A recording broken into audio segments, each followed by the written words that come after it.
Good morning. It's afternoon, Monday. Way to start it off real live and live. This is the Geeky Gamer podcast with Bill, Sketch, Ken, Miller, and John. We got a full crew here tonight. We have a Patreon, Geeky Gamer podcast. If you can afford it, give us some money. If you can't, give us an email. If you got a game or something that you want to promote. Our email is geekygamerpodcast@gmail.com. Real simple. Thanks, Mr. Interrupt, all lowercase letters, for audio, and Couchfire Media for production. Tuaribale Productions has something to do with this. Something. We're not really sure what, though. Maybe. It's Monday. Bill, long time no see. Yeah. I know. Glad you're back. So they say. Yeah. How is this light? Is it awful? It's purple. Yeah, it's fine. You're very purple. It'll change. It'll change. Oh, now it's not purple anymore. Yeah, it's purple. No, it's white. Now it's green. We're we're gonna do Mothership today. And as we go, it's gonna get better. So this is kind of like a hybrid session 0-1 when it really comes down to it. Because we need to do a little bit of character maintenance and get into things. But we will be playing this until everyone's dead and the adventure's over. Okay, so let's go around the table real quick and say your name, your actual name that you want everyone to know, and then describe your character and how you guys know each other, because you all are going to start having known each other. We'll start with, we'll say Miller. Right. I am Miller. I will be playing Jackson Bray. He's a former Marine. After he got his discharge, he got really bored with the standard security mission runs, and so he started taking on a little more criminal-sided jobs.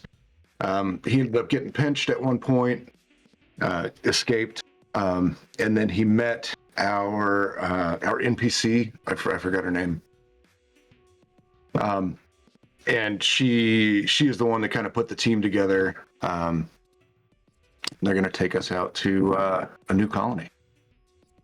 Ivy Dukes is her name.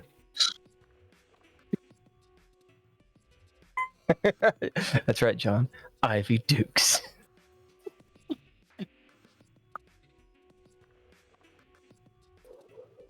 Yeah, that's about it. Other than that, he's an explosives expert, and he's looking forward to making some money in the new colony.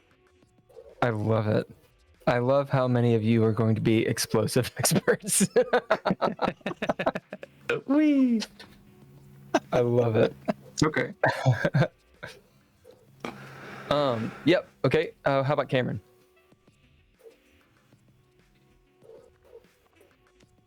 All right, now I'm unmuted.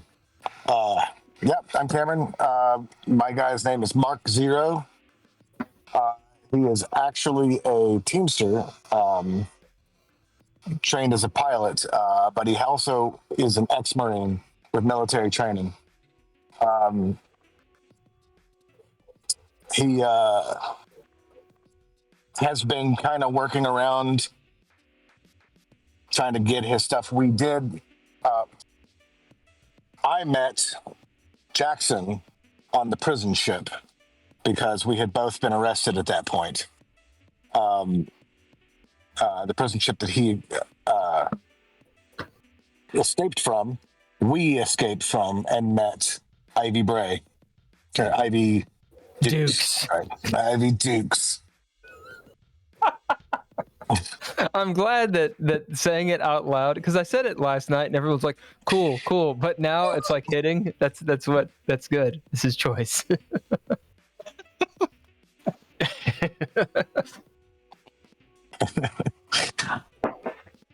I was actually honorably discharged as a PFC. Prime first class. Yeah. All right, and Ken? I am Glenn Space. I'm a mechanic. I middle management. I do some TPC reports. I chart systems. I was on a prison ship and supposed to be doing maintenance until I got abducted by some of these characters. Developed some Stockholm syndrome and decided, hey, maybe the life of a pirate is better than the life of middle management bootlicker. Maybe. You got like a space coffee mug, right? And it says like not my job or MGMT ? Or something along those lines. John. Hi, I'm John. I've never played this game before, so this whole character is entirely random. But I've also rolled up a explosives expert. I hadn't realised that Miller was, but there you go. I love it. By the name of Arthur Skullet. He's recently ex-Marine, working on the principle of after 2 tours, he's gone rogue in some way. He was apprehended by military police in big combat, explosions. So he was arrested and then taken to a medical facility where he has managed to escape. He's still badly wounded, and he's managed to hook up with his former Marines, and he's looking to stay low. And if that means joining this ragtag band to head off to another place, so be it. Yeah, and so where we're going to start is...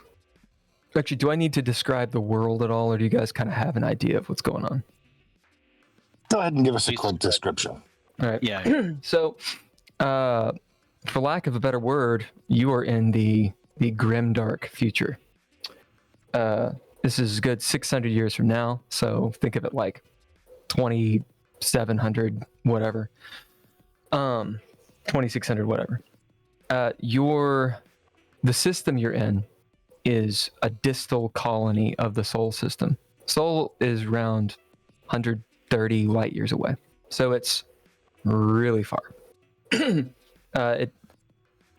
Do people want to go to Earth? No. Probably not. This is the same kind of universe as Blade Runner. It's the same kind of universe as Alien, right? It's a corporatocracy, most places, or an oligarchy in the other places. So you got massive space stations, these Tauruses, think Halo, or cylinder-style space stations, where if you've seen, what's that movie? Interstellar. At the end of it. Yeah. And they're overcrowded, et cetera, et cetera. If you've seen The Expanse, those kinds of militaries. So it's pretty sci-fi. Just think Alien and you're in the right ballpark. That's pretty much it. The way that technology works, when it comes to faster than light travel, you have what are called jump drives, and there's a whole slew of rules to them, but the long and short of it is, doing it, you jump into cryo, then you go into your jump, and time dilation can happen. You can go in the future, you can go in the past. If you're in an actual jump lane, things are a little bit tighter and more calculable. Calculable? Anyone? Calculable, right. Otherwise, if you're not doing a jump, you are using fusion rockets. Again, this is straight up Epstein drive, The Expanse type stuff. And this is all described in the channel. Long and short, space travel is difficult. It takes a long time. And if you have the mentality of like 1500s, nautical theme, you're thinking about right. Like someone's like, I'm gonna go to that system, and you're like, all right, no, see you later. See you in like a few months or a few years or maybe never. Maybe never. Maybe never. The military is a great way to gain citizenship, to push yourself ahead in of the flotsam of humanity. And so a lot of people go to it. It's extremely deadly. There's all kinds of wars and put down rebellions and everything you can imagine. The word is there are aliens, but nobody's seen one.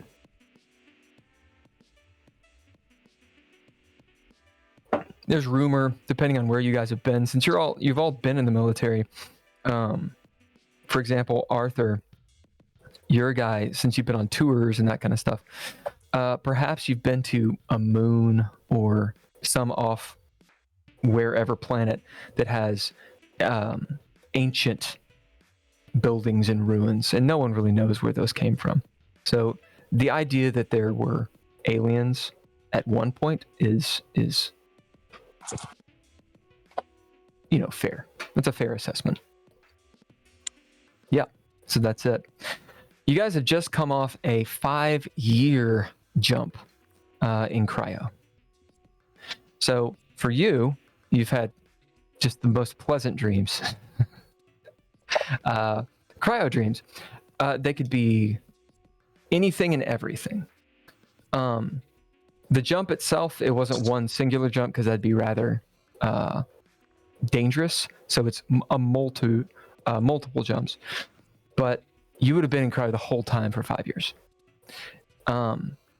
Just previous to that, to tie things up for you, John, since we all talked yesterday. Yeah. You are a part of this crew.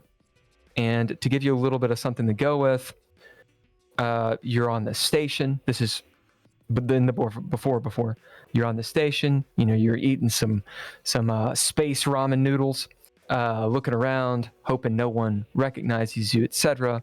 You've been putting out some feelers here and there, maybe even met up with a few people to see if you can join a crew to just get you further out on the fringe, so you can kind of collect yourself and get a little bit of creds, and figure out what you're going to do next. We'll say that you've been on the run at that point for a few months, and while you don't have wanted posters posted everywhere, like I was telling them, you guys aren't Buffalo Bill, right?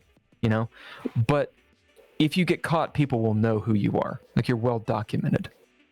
And you have a very good meeting with this woman. She was a former Marine herself. She was a corporal named Ivy Dukes. Long and short of that conversation, just to kind of speed through it, she's this sarcastic, athletic woman in her early 40s, black bob of a cut, pretty and charismatic. And she introduces you to this crew. Pretty like-minded people. When you inevitably ask her why she's doing what she's doing, you get the feeling that while she is not a full-blown criminal like most of you, she doesn't want to have run-ins with the law either. But these guys pay well. They get the job done.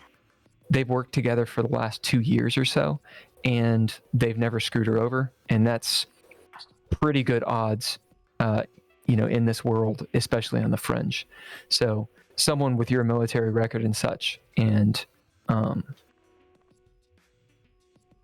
just personality, she says she thinks that you would do well. So you join up. Sorry, choo-choo. Jump in the fucking cryo chamber. Hey, what's up? It's gonna be 5 years, by the way. What? And you rock and roll. How does that sound? Do you want to add anything? Would you like to play?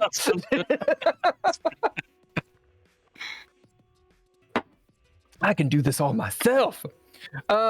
Because I am a benevolent god, Let's talk about loadouts really quick because I want to kind of add to some of your all's loadouts and tweak a couple things. Miller, you and I had already sort of talked. However, if there's something that you technically wanted to have picked up, Miller, let me know and we can talk about it. John, what is your loadout? I think it was the stim pack ×5, a trinket, and a patch. Yeah, what is your, how many stim packs do you have? 5. You have 5. Nice. That's Fantastic. awesome. That's really good. And you have a scalpel. We'll say that, you know, Ivy will give you a revolver. Oh, okay. So you have a gun. And it only has the normal starting. So it has, it's full. It's not a clip. What does a revolver have? It's fully loaded. And you'll have 6 bullets in addition to that. So a reload. What's the damage for the bullets? I think it's 1d10 plus 1. 1d10. And when she gives it to you, she says, what kind of accent? I was thinking, there's always Scots in space, and I do a bad Scottish accent. She says, I'll need that back. I'm loaning it to you. That's fine. That's fine. Yep. You might not have the bullets, but you'll get the gun back. And when it comes to your health, you can re-roll ones. So I think you rolled a 1 on your health. You can actually re-roll that. Yeah, sure. And was it a D10? Yeah. It's a D10, yeah. Okay. Or it's a I'll roll 2d10. 2. I think it's 2d10 plus 10 is what it is. Is that right? That's 1d10. For health? No, plus it's 10. just 1d10. it's just 2d10. Oh, 1d10 plus 10? Yeah, it's 1d10 plus 10. Yeah. Right. Yeah, I have 3 health. That's 18. So no, it's much better. 18. Yeah, that's way better. Patch. And that's the same for the stats. So when you roll stats and saves and such, you can re-roll a 1. You can re-roll 1 time. So if you rolled a 1, re-roll it and do your worst. This game is deadly. And that applies to everyone. Okay. Kennetha, for Glenn, how about your loadout? I have a bunch of stuff. I got a vac suit. I got a rigging gun, so I can rig something or poke somebody with it. I got a shovel, which is always handy for digging your own grave. I'm assuming it's a shovel, like what are they called? Is it a trench shovel, or do you want like a full-on like farmer shovel? I feel like a spaceship related shovel. I don't know. You have a space shovel. Your space shovel, it's collapsible, so you can like put it on your back. But it'd be this collapsible shovel. Like it's not big. I mean, it'd take a while to dig a grave. But you know, I use it to keep wires off of me that are live. You know, it's like a shovel that shovels wires, so I don't get electrocuted. it is kind of a strange thing to have in space, isn't it? Like, why do you have a shovel? What prey do you have a shovel for? It's got a rubber handle, you know. So I don't complete circuits. I've had problems with that in the past. Yeah, I can actually dig that. Like it'll be like an electrician shovel. Like I kind of so you can like pry stuff open with it, and it's got like the rubber, so you can like kind of move stuff out of the way, and maybe if it's what do you call it, collapsible itself, maybe you can like extend it, you know, into different corridors and stuff. You can play around with it. Nice.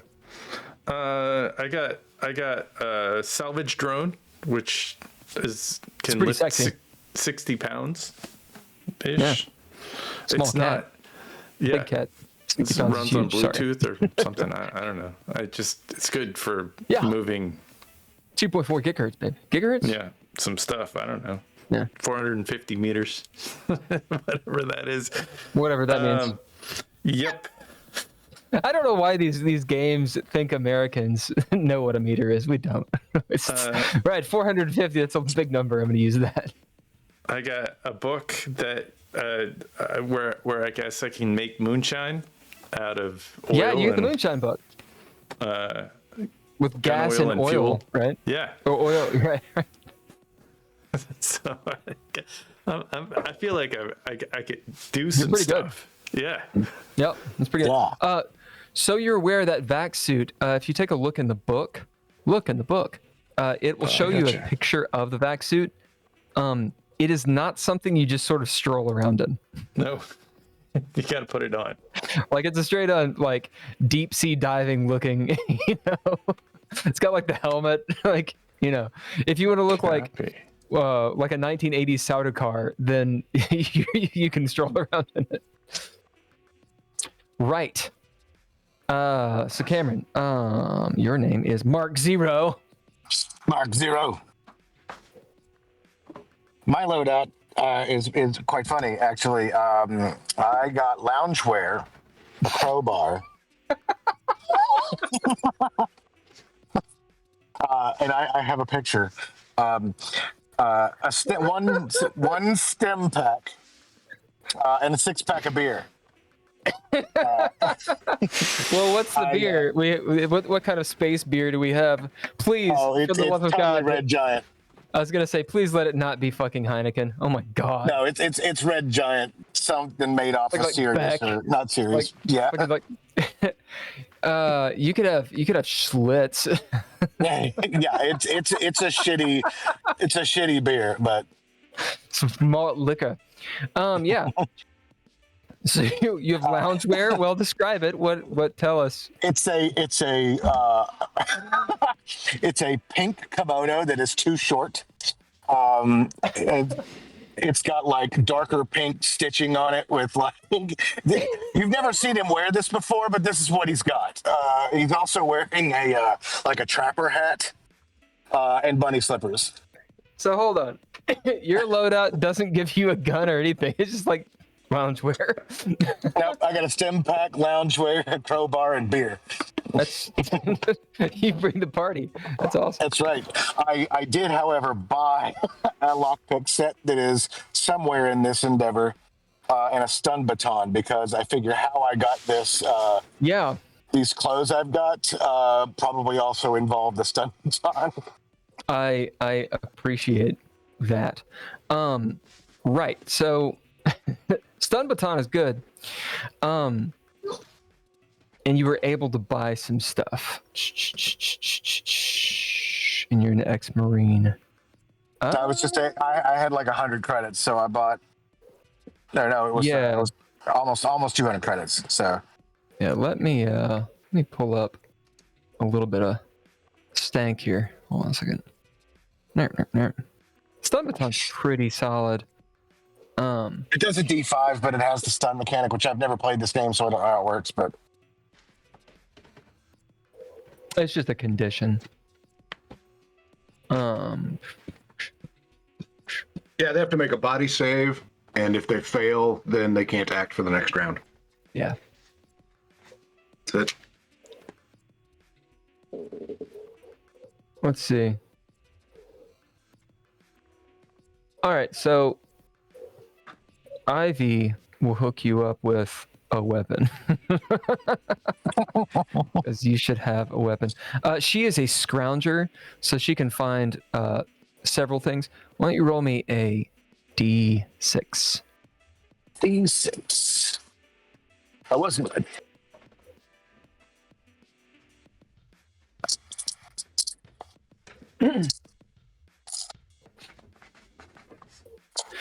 Now, Three. mind you, 3. Now, mind you guys, depending on where you are, having weapons brandished can be a bad thing.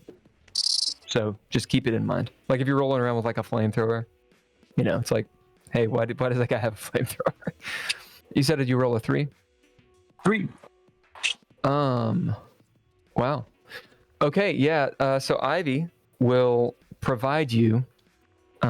She will, you know, have gone out, whatnot, and she says, I'm gonna get you a gun. Yeah, that stun thing isn't gonna work. And she like leaves. she comes back with a well-used, beaten up, it's got like dents and shit in it, shotgun. It is a combat shotgun that deals 4d10 at close range. If you're not at close range, it deals 1d10.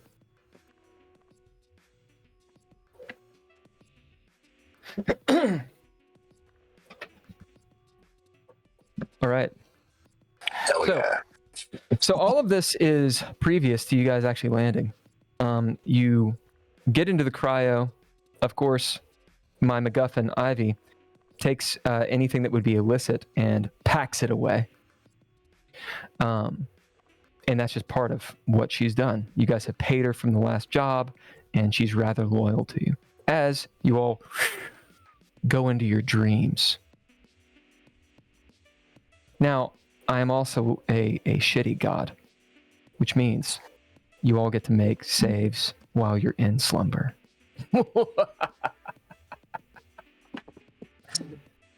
This is a very, very up to you all. What would you dream about? What would your nightmares be based on, your characters and such? Regardless, make sanity saves. As you pop through jump after jump after jump, and time is warped, your ship likely goes very, very near to some hellish dimension. What's the roll? It's D100. Yeah. Roll under. You want to roll under. If you get the same number, so if you roll like a 33 or like a 55, that is a critical. Okay. So just make sure that. Go on. What'd you guys get? I got a 39, which is What? I fail. Jackson failed too. Yep. Oh, I figured the shit out of it. I rolled a 61. I got like And John? I rolled a 20, so I'm somehow still there. Well, for now. That's right. All right, so the rest of you gain a point of stress. As through this 5 years, which probably seems like maybe a couple weeks to Arthur's character, like you go under, it's pretty easy. You come out, Arthur, as the stasis pod opens up, for the first time in a long time, you've probably done many, many, many jumps in your tenure as a Marine. You actually feel rested. Strange, a euphoric feeling. It's like when you've polished off the rest of the bourbon, stayed up till 7 a.m., woke up at noon, and you're not hungover. And you're like rested. You're like, what? I'm a god, obviously. Oh, what's going on? Right? As you sort of wake up, feeling that euphoria, maybe those dreams, like something told you from the other side, but you can't remember. You look around, your friends are not doing as well. As you guys your pods are opening up. Tell us, what did you all see and what state are you in as your cryopods open? We'll start with Miller. Nope. Okay. So yeah, Jackson's pod opens. He looks around, he's eyes big and bugging out of his head. Says, oh man, I just spent the last 5 years behind a desk in a frickin' cubicle. I am so glad to be back on this ship. His eyes all swollen, just sweat pouring down. How about Mark Zero? The pod opens. I sit up immediately, like.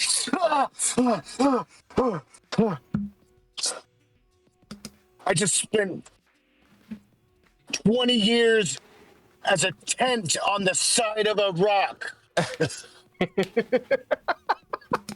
What the fuck? As you see Mark Zero sort of sputter this out and then vomit everything inside of him. Glenn.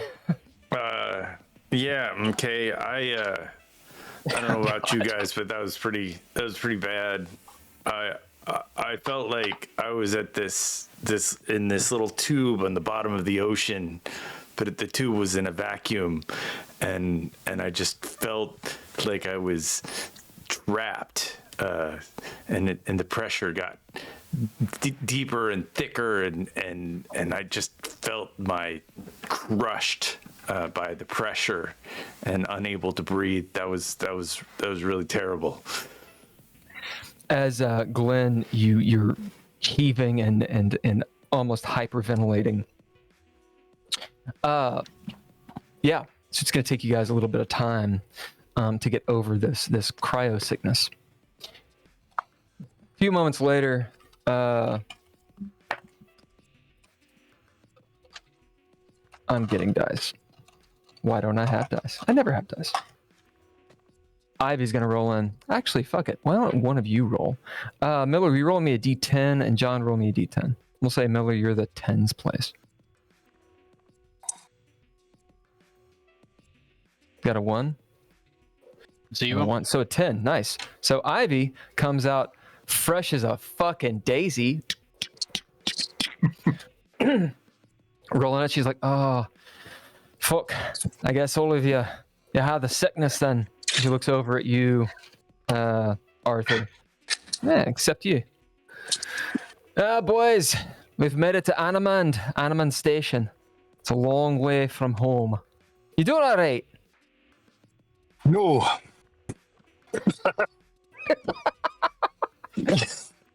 He can't stop. How are you making fun of me, lad? Maybe a little. Well, I'm gonna get us something to eat and some sort of quarters in this station. What you'll need? Breakfast. Coffee with some caffeine in it. The shit on this ship is terrible. All right, I'll see what I can do. Don't get in trouble until I get back. I need a wide What'd open you say? space. A wide open space. I just need. That's I need to move. Stretch. She kind of, she kind of like puts her weight on one hip and points to the air like, there's lots of space out there, lad. She turns and saunters off. I need a fucking beer. You see, I'm going to do this. You see Mark Zero as you like pull next to you, you're in your cryo pod. You pull out, your 6-pack. Yes, it's there. How I got into this cryopod means I have everything on me. It was very last minute. It's nice and cold. Oh, it's gonna get so bad. Sorry, guys. Anyway, yep. Several hours pass. You all can do essentially what you want. This cryo chamber, there's about 10 pods in here. You're the last ones to wake up. As you look, you see the other 6 pods are open. The room itself is well lit. It kind of has, it's clean in the way that a public space can be, but it's still dirty, right? So think of like an airport, right? Like an airport that's well used. They'll have people that come in, maybe robots and stuff that clean and such, but there's stains that just can't be cleaned up. Of course, typical bulkhead door, and the sound, this latent thrumming of humanity. Multitude of voices all around you, muffled by the bulkheads, but ever present on this place. You can hear the distant, massive engines of Anamand Station, and the familiar feeling of artificial gravity that all of you are probably used to, but it's still, every space station spins just a little bit differently, can cause sort of a motion sickness type feel. The gravity's not quite just so, and it has this disorienting effect, especially when you're cryo hungover. You're all in the cryo chamber. Again, you have a few hours. So what are you doing?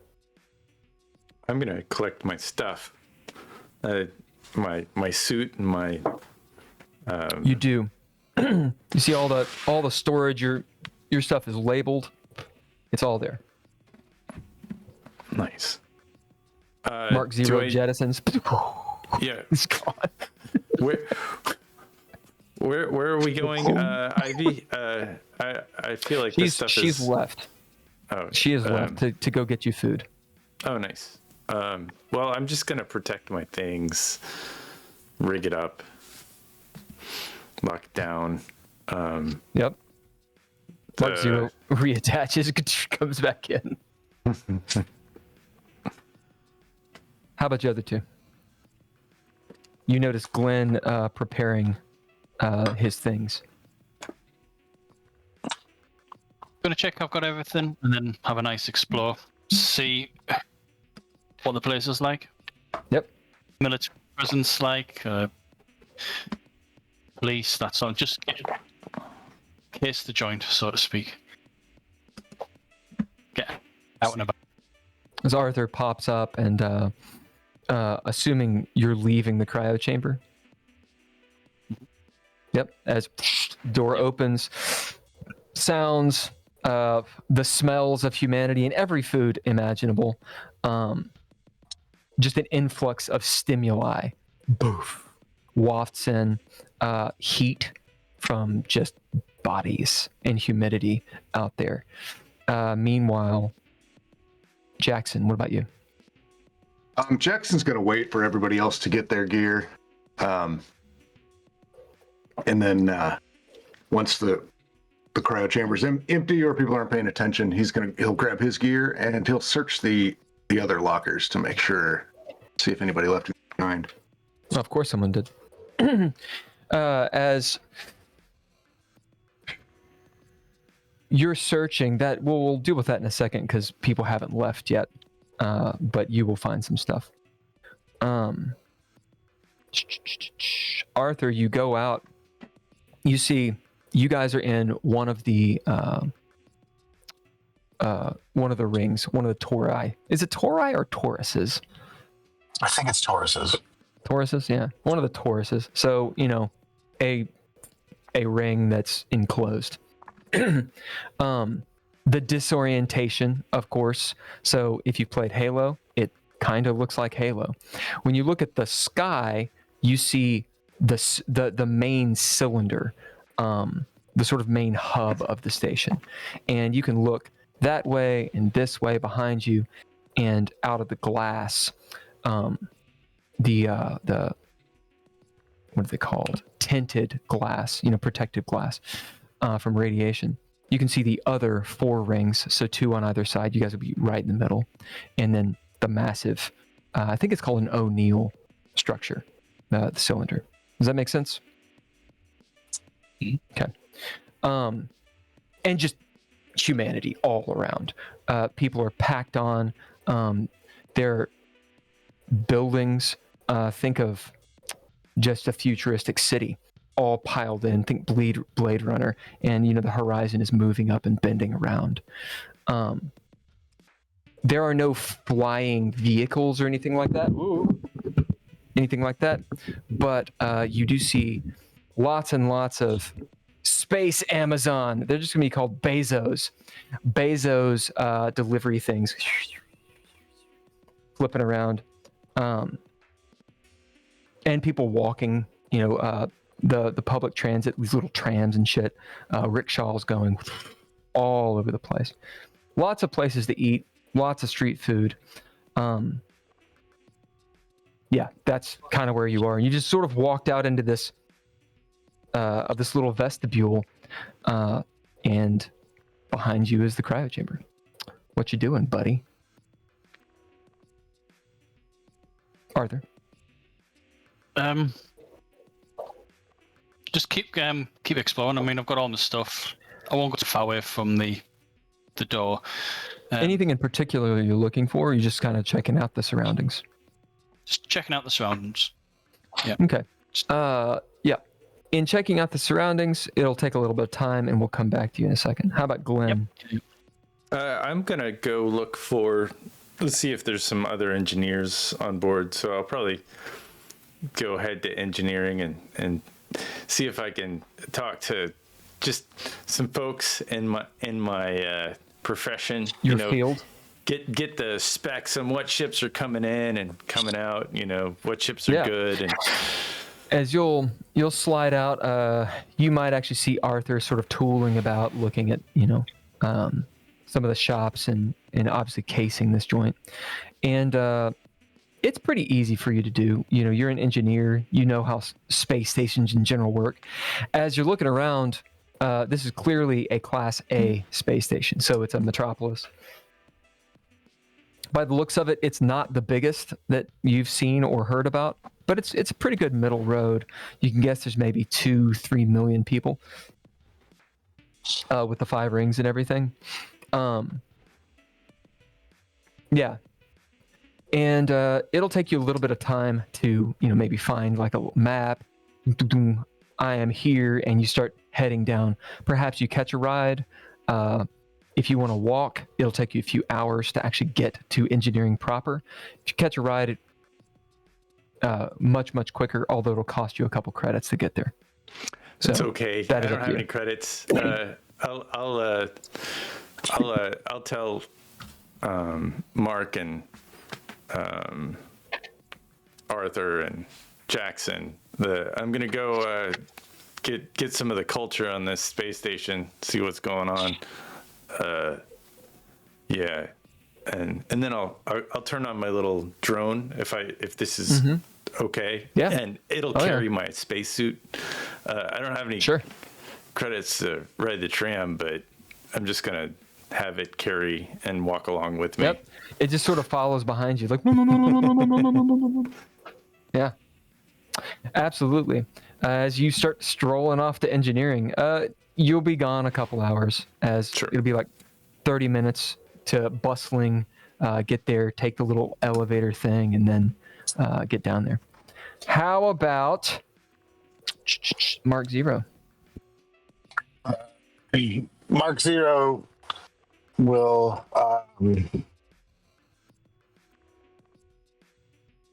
what is your character name? Sorry.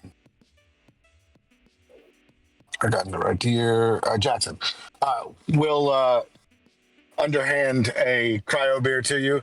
Cryo beer. Pop one open. Thanks, man. Cheers. Appreciate it. And I'm gonna taste it.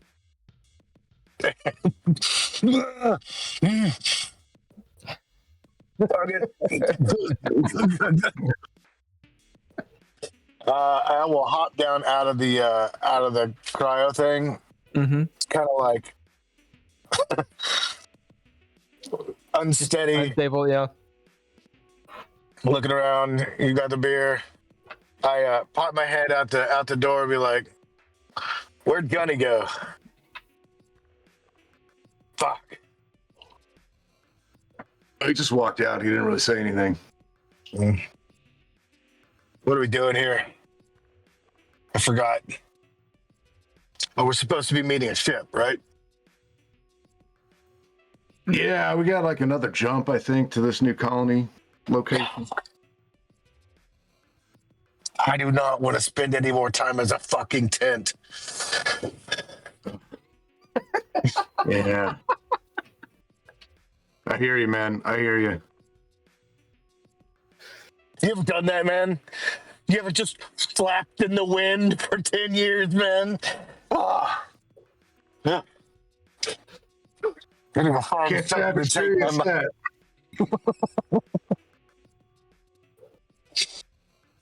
that. Got to be something here to take my mind off of it. I'm gonna just like step out the door, just kind of look around. And you start moving around, and you see essentially what I described. Think street level Blade Runner. That's what you're getting at. It is nowhere near that dirty. Right on. There is, I guess I didn't say this. There is artificial light. It has a diurnal nocturnal process. So a false day, and then night is they just sort of turn off the lights, or turn them down. And you guys are right now in the quote evening. Gotta make some fucking credits, yo. There's some go-go dancers and shit. Obviously, like, titty bar off that way, bars and stuff. Out in front, lots of noodle stores, street food, vendors, and that kind of thing. Yeah, I'm just kind of staying where I am for a minute. I kind of see what else happens. I'm gonna be clocking anything that's basically clocking my surroundings. I'll spend a couple of minutes here doing this thing, and then Yep. And I'll get to Mark and Arthur in a moment to see kind of what you will case the joint and get more description. But now that everybody's left, Jackson, you pop out of cryo, your little pod, everyone's gone. What are you doing? Yeah, I'll get up, get my stuff on, and then go through everybody's locker. Everybody's locker. Right. Okay. Let me find my table. All right. Why don't you roll me a D4? Did you got a D4 handy? Yep. 4. Yep. Oh, you got a 4. No, I got a 4. And, I see. And roll a D10. 3. As you're milling through all of this, these 10, we'll say, 10 crates and such, most of them are empty. But there are a couple that are not. And they're not in the way that's like they were never opened. So imagine like someone's luggage arrived, but they didn't arrive. As perhaps you turn back and see the 2 cryo chambers that are attached, like cryo chamber 1 and 2. They're open, so no one was ever in them, right? Like they're not used in anything for whatever reason. As you look at these two crates, you can see that there's a lock on them, right? Little pass key, but they definitely have contents in them.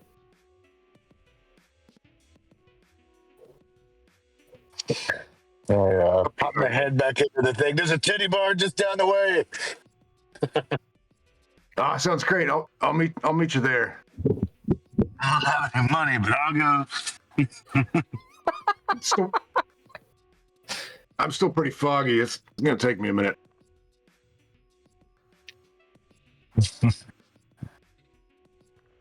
Yeah, how big are these crates?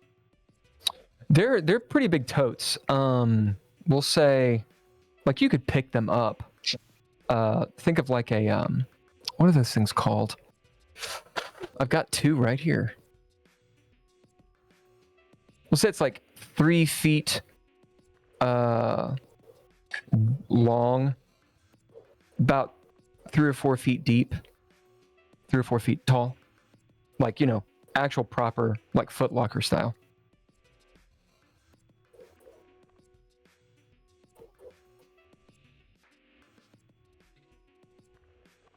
Hey, Zero, you got that crowbar handy?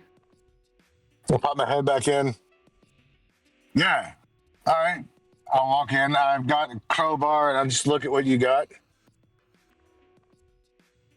It's like they left their stuff, man. Let's see what's inside it. Oh shit! Hang on, before we use this crowbar, and I'll reach into one of the pockets of the kimono, and I'll pull out a lockpick set. That's even better. Yeah. As you sit there and wheedle watch the away, door. as you wheedle away, and you see Mark Zero lockpick this electronic lock, like shorted out.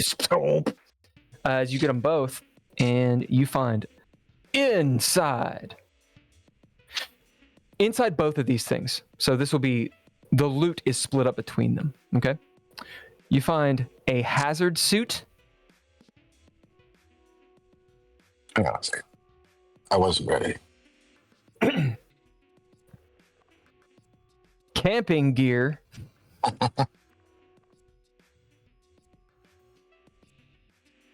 A vibachete. So, Ibs. a vibro sword from Warhammer. Machete. And a spanner. And I believe that is a It's like a screwdriver, right? yeah, like a multi-tool of Wrench. some sort. It's a wrench. That's right. Is it a wrench? Yeah. I'm definitely taking the vibe shetty. Like Yep. as soon as I see that, it's right under the coat. Yep. Vibe Shetty does 3d10 damage. It does bleeding and gore. Yeah. Jesus Christ. It's one of the best weapons in the game. Ivy has one. I think. Anyway. Yep. And you'll see some creds. So to find out how much that is, both of you roll a d10.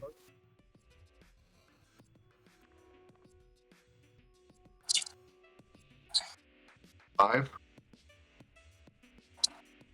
9. So 59, so you find total 590 creds. Oh shit! We hit the jackpot. Put that down the middle.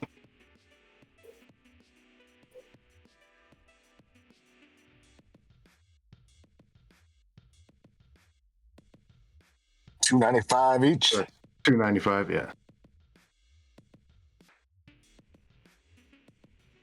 You Fuck find yeah! Let's go to the titty bar. It's just over there. Hell yeah.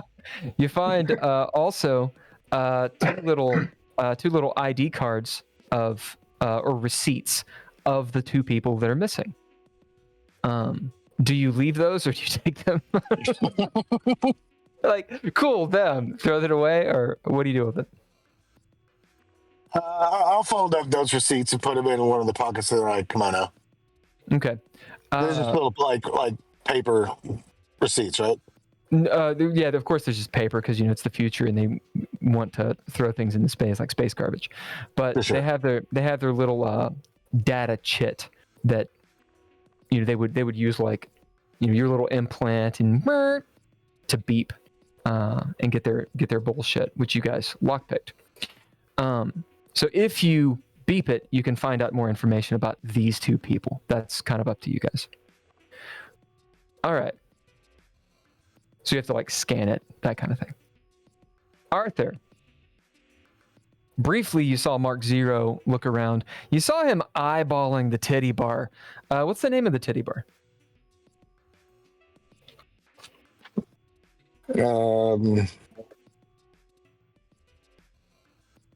Video case.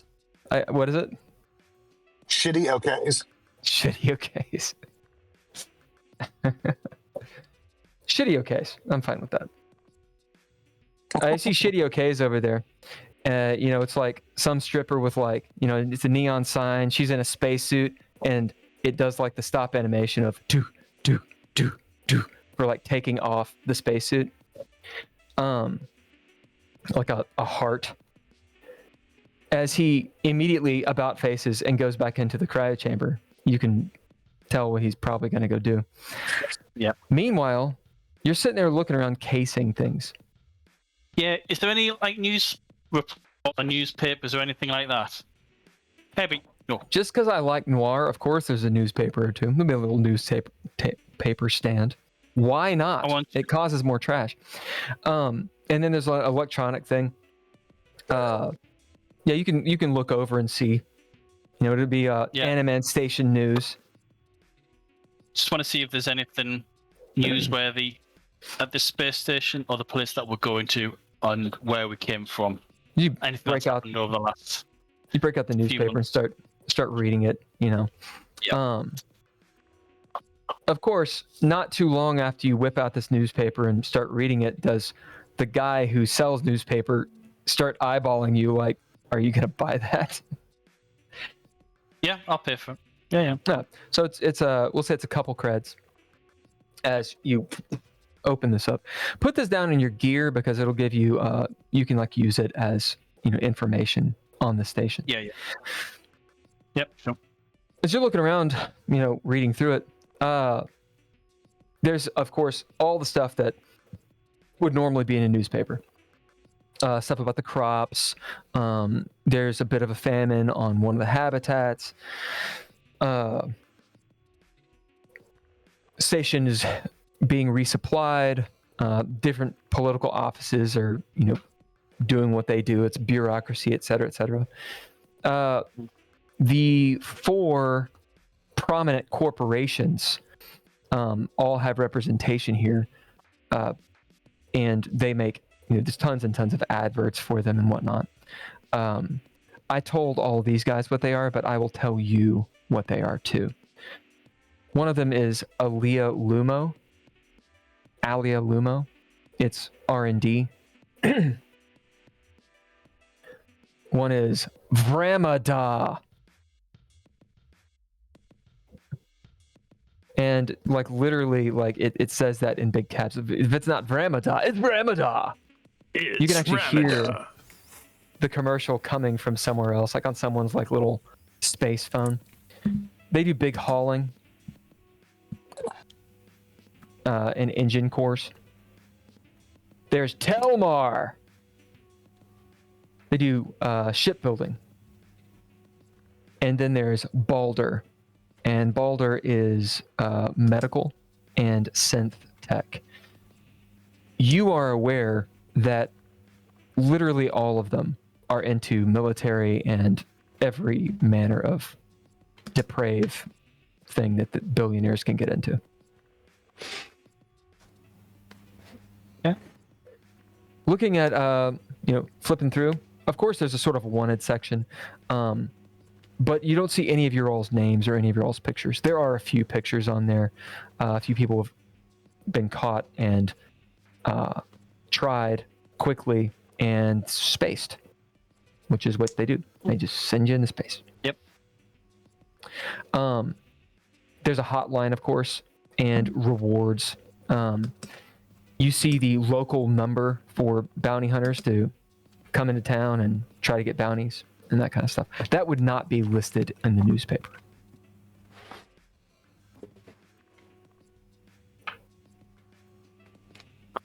Anything specific on the place that we're going to? As you're flipping through, you had heard Ivy talk about the EOS system. It is very far away. Like 2 years. It's several light years away. Depending on how, you know, as the space crow moves, you know, everything's an approximation, right? The closest that it can be is like 3 light years. So you can kind of go with that. That's pretty far. Yeah. There's not much on it. But as you're flipping through and you're specifically looking for that, you find something that is interesting about EOS. Specifically, a colony ship. This is one of those tiny articles on like page 8. It's always page 8. It's called the Nova Espero. It's a colony ship. Pretty new. And it's taking colonists called the EOS colonists to the EOS system.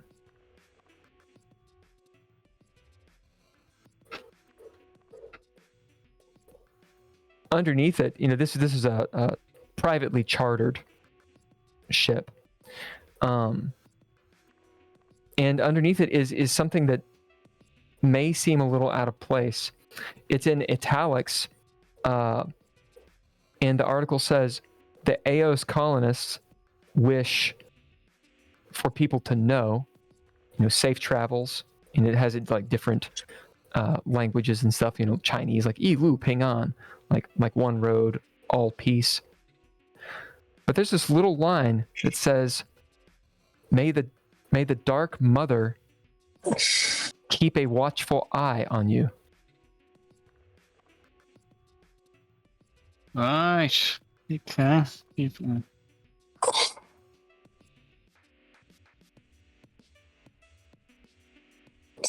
As you're kind of sitting there reading this, you sense and you can hear Ivy walk up. She's got, the drink tray with like several to-go soups, all the fixins and such, and she's holding it. It's kind of like almost above her eyebrows as she kind of like turns and looks. "What you reading?" Nothing of interest. I'll fold up the newspaper, stick it under my arm. Just checking out what's going on. Huh. None of us are wanted on any of these lists, so I think I hope not. This far out. If we do, then, well, might have to skip town. As she starts going back into the cryo chamber. "I got you spicy noodles." Great. Spicy noodles. Excellent. Going into the cryo chamber, you guys find your two compatriots with 2 lockers open and a whole bunch of bullshit. Unless you guys have hid it all. Have you hidden your shame? I hit Or the is it all- credits, sure. Yeah, I probably just rifled through it and then closed it back up. Yeah. As she walks in, kind of like looks at you two. You're both together over in the corner. She kind of eyeballs you. Splitting up the credits. They all look at. We're like, She closes the cryopod, one of them, and sits down. Breakfast. Where's the other one? Where's Glenn go? He went out wandering. he finally escaped.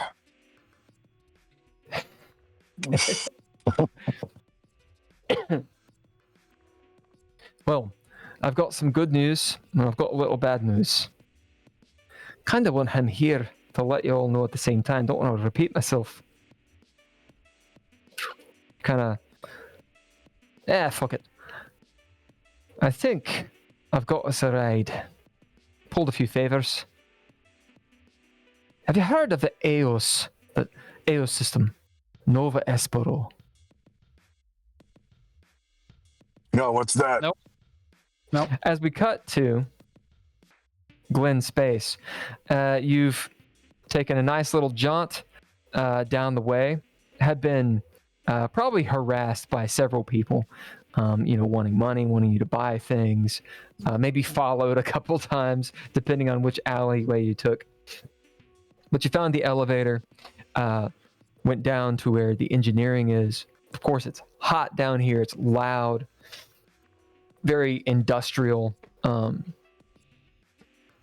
Several floors below where you were. As the elevator's open, and you have found one of the engineering bays. There are several systems. I'll just walk up to a guy, probably the dirtiest one that I can find, that somebody who's like at the end of a long day and just kind of you see a grease monkey? He's just covered in grease.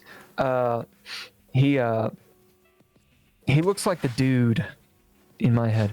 He looks like the dude from Blade Runner, the dude who, I think his name's William. You know what I'm talking about? He's at the end, and he makes the little droids. The little toys. Yeah. Yeah. The little toys. Yeah. It looks like Small. that guy. That guy's cool. Super cool. Yeah, he's sitting there, like sitting on a crate, drinking something out of a thermos. He's got the pail and the whole thing. And he kind of looks up at you. How you doing? Well, it's just in from a long haul. I'm kind of looking to make a couple extra bucks on the side, but you don't need to worry about that. Fixing stuff for some locals and on the ship. You know how hard it is to get a good mechanic who gets their stuff. But I was just maybe thinking about switching ships. You hear any corporations looking for work? Maybe something specific, maybe an influx, where they need a lot out of here. Good folks. Out here on Anamand, this isn't really the right place to get a nice corporate job. No, not. I get my hands dirty. I got my suit. I got my chopper. I do the work. I get dirty like you. You part of the union? Yeah. I'm in one of the corporations. Yeah. Really? Which one? Well, I've been doing some side work for Ramadan, but Ramadan, those guys. Yeah. I mean, it's easy to get work with them, so that's why I do it. Really. Well, it's quantity over quality with those guys. It really is. But you hear, if it's not Ramadan, it's Ramadan. But yeah, echoing down the chamber. I heard some stuff. Some people they're trying to get people to go to AOS, and I just AOS. I didn't know anything about it. It's he kind of people looks like at us you. need to kind of stick together. Hey, you one of them freaks? Freaks? No. He kind of shifts on his crate. You're not one of them AOS colonists, are you? No. What's going on with those guys? He kind of eyes you. Well, they're just weird eccentrics. So I wouldn't join up with them. Not unless you want to get way out. That's bad. Well, I mean, I guess each to their own, but anyway, AO system is way out there. There's nothing out there. Who's running that? As far as I know, they have their own collective. Privately funded. Not one of the major corporations? Hell no. Although those corporations are going to have their teeth sunk in that colony. And who's the big corporation on this ship? Who He you pulls guys out working this for? Subway sandwich. It's like space Subways. Yeah. Eating it. What? What'd you say? Yeah. Who's running this ship? Well, ship's run by a few different oligarchs. Banks are involved. It's a massive space station, massive operation. I'd say though, Alea Lumo's probably got most of the stake. They care about the EOS?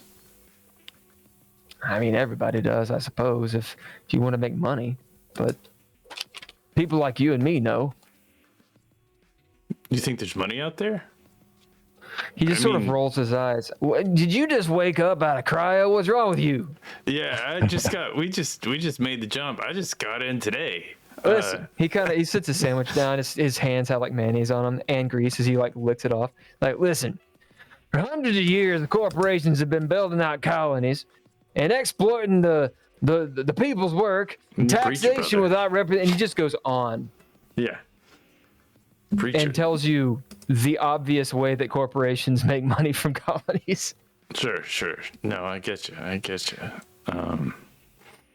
Any good eating around here for folks like us, like real folks? You mean real food? Well, yeah. Honestly, I bring all mine in a pail. This space Subway is pretty good. It's probably not good for you. No. I hear they use There's a few of them up the top. dish mats for that. I'm I'd not stay quite away from that. hungry. I'd stay away from the noodles, though. You know where they get that oil. Yeah. All right. Well. As we cut to you guys chowing down on some. No, God. It's good. It's very good. Yeah. As you're all sitting there, Ivy's cross-legged. She's on one of the cryo chambers, just hanging out. All right. So basically, there's this ship.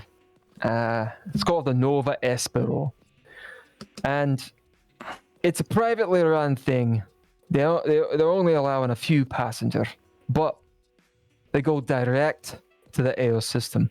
She kind of looks around, even though there's no one in here but you all.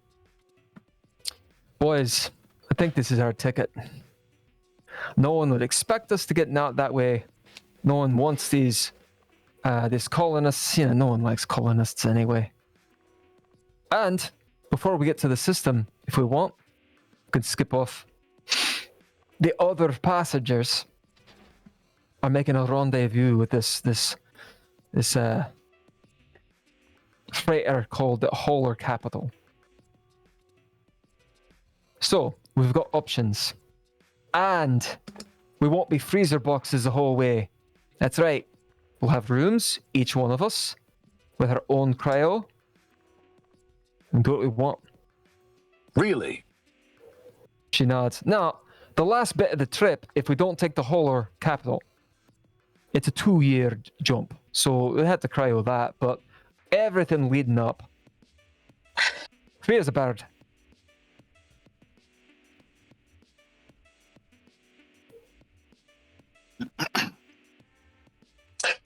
She kind of looks at you all.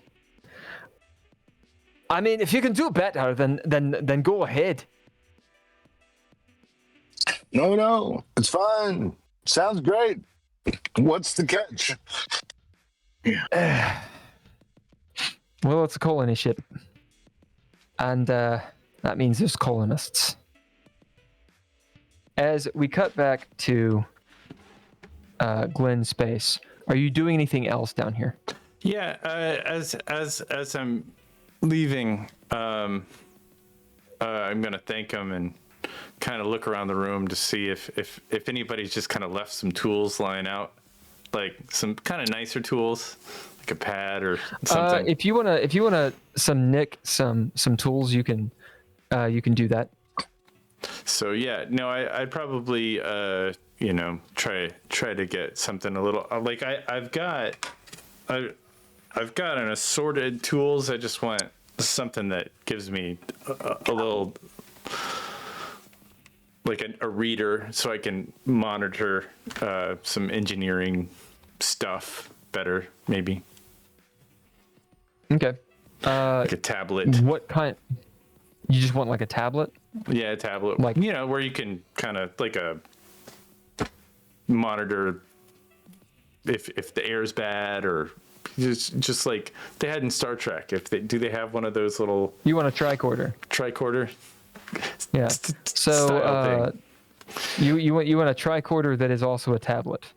Well, it's go ahead. Well, no, you go ahead. Like, what are you actually trying to get?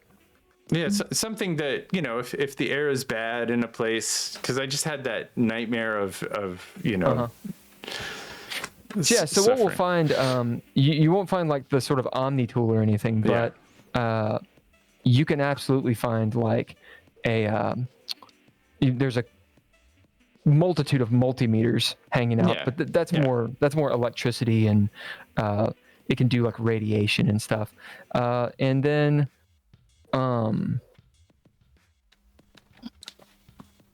basic sensor type stuff. So radiation, is the air healthy, but it doesn't give you like specifics. Right. You can find one of those. That they would have that in engineering. So yeah, you'll grab this multi-tool. It's about yay big. You gotta plug it in and power it to any outlet, and you nick that and start going back up. I'll message up to Ivy When are we heading out, Ivy? What's next? As he is on his way back, you're all sitting there, and Ivy, has her little short range comm. Ah, there you are. Didn't know where you went.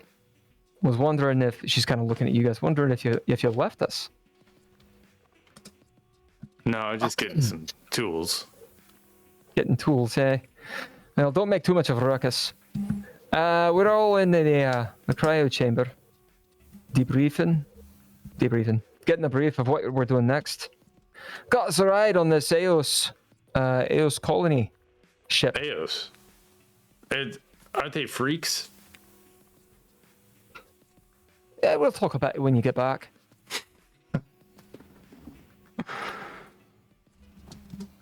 As just moving a little bit forward, you guys all get together. Anyone doing anything in the interim? I want to share out the cryo beers. All of us are going to have this nasty beer. I have bet with Jackson 5 credits that Glenn's not coming back this time. Like that. I'll take that. All right. So he walks in as you guys pay each other. Could I slap 5 credits at you? Welcome back, Jackson. Glenn. As Ivy repeats herself and what the plan is. You're all kind of sitting there. It's been a few hours since you actually woke up. The sickness is starting to sort of wear off of you all. It takes time, of course, but it's not a huge deal. You're feeling better with food. Something in those ramen noodles. You don't know what it is, but it really does the trick. And yeah, the action's on you guys. Did you actually eat those noodles? What's wrong with the fucking noodles? Oh, nothing. It's okay. What's done is done. Yeah, we don't have time to live in the past. Let's go. Pretty sure those little chunks of meat was rats, though. I don't ever ask. Who knows what's living out here? Where do they even fucking get it? Ivy's picking her teeth. I never ask. Well, that's pretty good eating. She's sort of going in brogue. Can't understand a word she's saying. So are we all in agreement then? Yeah. Well, this Nova Esperol should be docking pretty soon, if not already. Well, how much are they giving us? How much? Giving us? They're not giving us anything. They're giving us a ride. Yeah, I mean, I was in engineering. The guy said they were freaks. She just sort of rolls her eyes. But yeah, I've been around. Yeah, I don't like messing with freaks. Everybody is a freak to somebody. Freaks make the best stories. Ivy, she just kind of rolls her eyes at you, Glenn. I'm gonna go pitch a loaf. I'll be right back. As I'm gonna go make coffee. Oh, we all know that takes forever. We should go.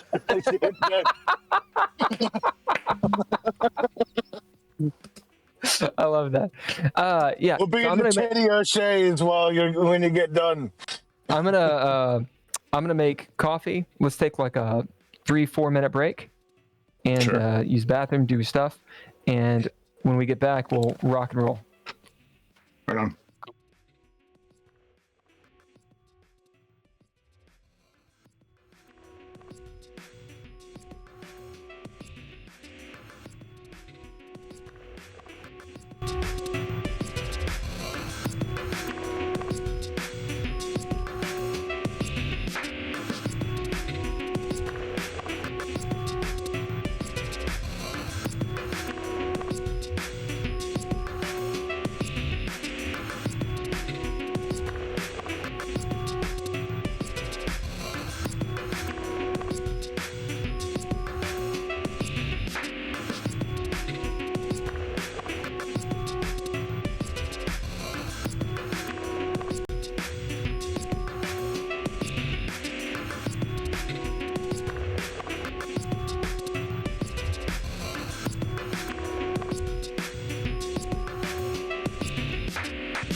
Hi, everybody. Right. Hi, everybody. As you guys are sitting there, having eaten, Ivy has gone to take a shit, apparently, and some of you've gone over to Shitty O'K's or whatever the fuck Titty O'Shea's. I think Titty O'Shea's is better. I think so too. Yeah, you've gone over to Titty O'Shea's. You know, it's It's Titty O'Shea's. It's really not that great. Yeah. There's some people that are off. This is sort of the goon squad. It's like Bar The worst thing. Lubitsch. It's like the shitty titty in Richmond. Anyway, as you're kind of sitting there, how much do you spend at the titty bar, and who's going? I'm going. Yeah, I'm going too. Jackson's going. I am not going. It would not be gaming without a titty bar. Right. I don't have any money, guys. I got you, man. Don't worry. Oh, okay. Well, I'll stash my Whoa. gear back in and lock it up. Okay, you do. Those locks seem like they're very, very trustworthy. I'll As you like close it, it like doesn't close, like pops back open for a second. You're like, wait a minute. maybe I'll rig something so it locks. I'll do some kind of rigging. You're an engineer. I'll use my what is it, rimwise ability. Yeah. Use your rimwise to like, Jam it in. somehow jam the lock so like you know how to unjam it. I mean, Yeah. at least it's metal on metal and actually like locking. Are you going, Arthur, to the shitty titty? Nope. I'm gonna go shopping. Titty says. You're gonna go shopping? That's gonna be Go the game. shopping. Yeah. Titty bars and shopping. Mothership. Guess what? How far down do you go, Arthur? How does the explosives work in this setting? Well, They blow up. Is it mostly? What do you mean? Can I buy materials to make explosives, or is it more? Of course. Technological. Lots of combustible things everywhere. It depends on the kind of explosive you're trying to make. If you're trying to make like a nuke, then not really. But No. yeah, what kind of explosive are you trying to make? Well, if there's any explosives that you can use, I don't know. There's plenty of power cells. Yeah, like you It's can like you can computers you can where makeshift. overcast them, Sorry. and then that creates an explosion. Where like power cells within computers within ships. Is there a tech that allows you to overpower them so they overheat and then explode, or is it just straightforward explosives, plastics? Yeah, so So- there's the technological type stuff, there's the chemical stuff. You can put together some sort of Molotov thing or situation or sticky bomb or overloaded phaser, whatever. Absolutely. Like those things you can do. Yeah. It's just, what are you buying to do it? I mean, if you're buying like a car battery, you can make a car battery explode. It's just not extremely reliable. Yeah. There's easier ways to make the same effect, right? Don't know what would the character know in regards to. You know how to make all kinds of explosives. So what the question is, you're going for mechanics. What are you trying to do? Just creating backup plans if we go. What I mean is, what kind? Just thinking of numbers. Are you trying to make a big explosion, a small one, just a distraction, something that can blow up a car? Like, what kind of thing are you looking at? Either a distraction explosion, Okay. or something that we could use to threaten. So, like, if we're in a tight situation and I reveal a detonator, they'll say, well, hold on, we'll back off. Okay. When it comes to a detonator and all that kind of stuff, like that sort of technological prowess for the bomb, that will take you some time to cobble things together and mess around with it. If you're looking for something just simple, like alcohol in a bottle with a rag, that's very, very, very simple. So we'll say that you go shopping at the several electronic stores and pawn shops and such, and are able to find, various implements, some small power cells you can band together, some bits and pieces that you might be able to make a very jury-rigged like detonation switch, and maybe you can improve upon it or whatever. You can do that kind of stuff. Yeah. So anarchy cookbook style bullshit. Yeah. We'll make it a roll since we haven't rolled much. We'll give it an intellect roll, and this is the way this works. You could add a skill to it if you can add a skill to it, and Explosives. that'll work. Before you roll, I'll give you the stakes, because typically the warden's going to give you the stakes before. So if you succeed, then you get what you want. You're able to basically get enough, surreptitiously enough, to where you can make one charge that could blow up like a car. You basically can make a car bomb. And you can split that up into smaller charges if you want. We'll roll a d6 to see how many there is. That's a success. Critical success, then you're going to get something way cooler. If you fail, then you can still make the bomb. It's just going to cost a lot more. So the cost with success, we'll say it's 100 credits worth of stuff. Okay. 100 credits worth of stuff. Okay. I'll make the roll. Yep. And just for reference, a frag grenade is 400 credits each. So you're doing this for a quarter of the price. Wow. Okay. Yeah, well, there's actually an item, explosives and detonator, but in the Mothership. Oh, is there? And it's 500 credits. Yeah. So you're doing it. You're using your expertise quite well to do this. I know 100 seems expensive, but everything's expensive. Yeah. Everything's expensive. Right. Okay. So it's intellect. Yeah. Which is 36 plus explosives, which is plus 15, and I've just got to get underneath Correct. 51. And if I roll 51, is that a crit? No. So what did you get? You got 51, and what was your? Oh, yeah. I need to get underneath. Oh, I see. 51. No. A crit is only if you hit two numbers, so of the same. So if you do like a 44 or a 33, that would be a crit. Right. Well, I got 46. So Okay, so you succeed.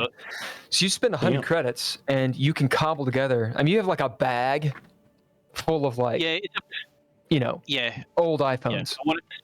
I want to buy the components separately, so they look quite innocent, and they're going to get through whatever security, and then at a later point when we're settled, I can put them together. So you got like all the components. You got a bunch of like extension cables and like earphones and shit you're gonna strip for wire and all kinds of bullshit. Yep. Like an old school Game Boy you're gonna use as a detonation device. Whatever.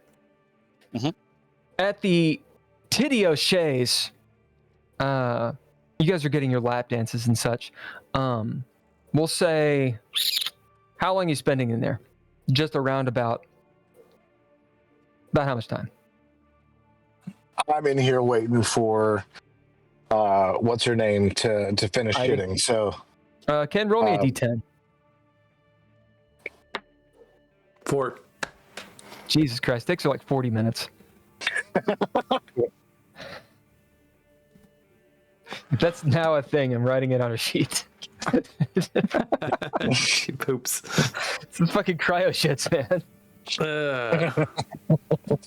I mean, just for funsies, I'd love to go and talk to the bartender. Yeah, you can talk to people. Yeah, it's 40 minutes. So you guys, you two who are getting your lap dances and such, each lap dance we're gonna say is, I'm gonna lowball it. So that's 100 credits. I walk right back out.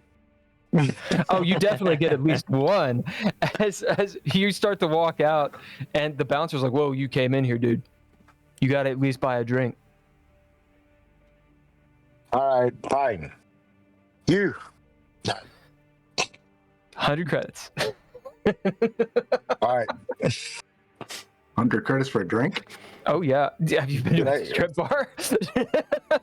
Not a long time. Not a long the time. worst. It's like $15 for a Coors. Yeah, so Jackson will buy himself a lap dance and a shot of tequila if they got tequila. Of course they have tequila. And Space. all right, and then he'll buy Cameron's like, you fucking asshole. Glenn. He'll buy Glenn either a lap dance or a drink, whichever. Okay, Whichever yeah, that's Glenn. good. So that means Glenn is actually good because you have to buy something in here. All right, so you've spent, as you do, everything's 100 credits. So mark all that off. And, the lab dances are not good. They're kind of like doing their thing. They smell like space fuel. And the beer is... And regret. Yeah, and regret. You might just get stress from it.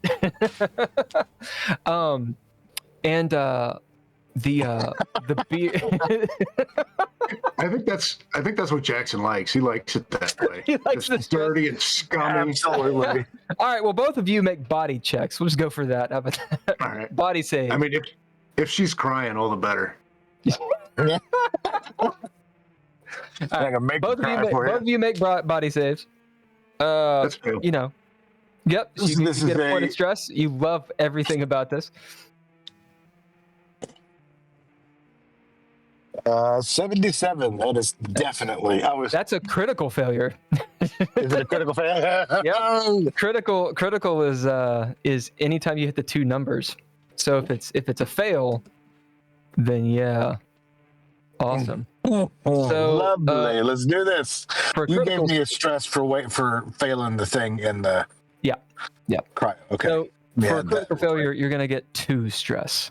Is what that's. Okay. Now, what happens if are there any sort of like No. tears? No, what Or it just- is if you ever have to make a panic check or panic save, you have to roll a d20 and get underneath your stress points. So the higher stress is, you have to get over the stress points. So the higher the stress is, the harder it is. Okay. That's my bad. So basically, you can always panic because the lowest stress you can have is 2. Right.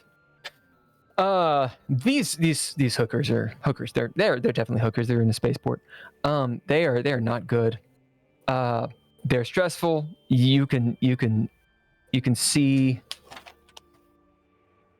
Jackson, the one she's crying. She's ancient, so that means she's like 25 years old. And she's like kind of trying to steal your shit. She's just you have to constantly like batter her away, and it's just stressful. Meanwhile,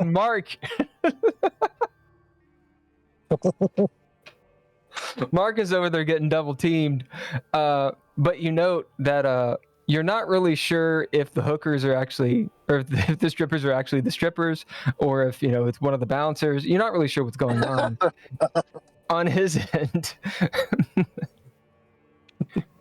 Yeah, Jesus. Meanwhile, at the bar, Glenn, walk up, you see this cute bartender.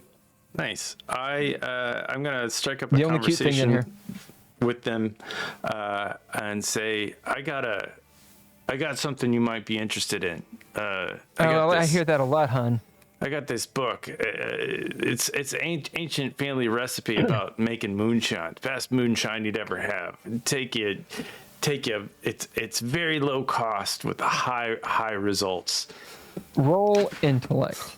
This is sort of like silver-tongued, any sort of lying type thing. Sure. Whatever. Here are the stakes. If you succeed, then she continues talking to you and pretty much politely demands you buy a drink. If you fail, you get thrown out of the bar. Okay. Roughly. That is a very, very bad failure. Yeah, what'd you roll? A 93. That's a critical failure.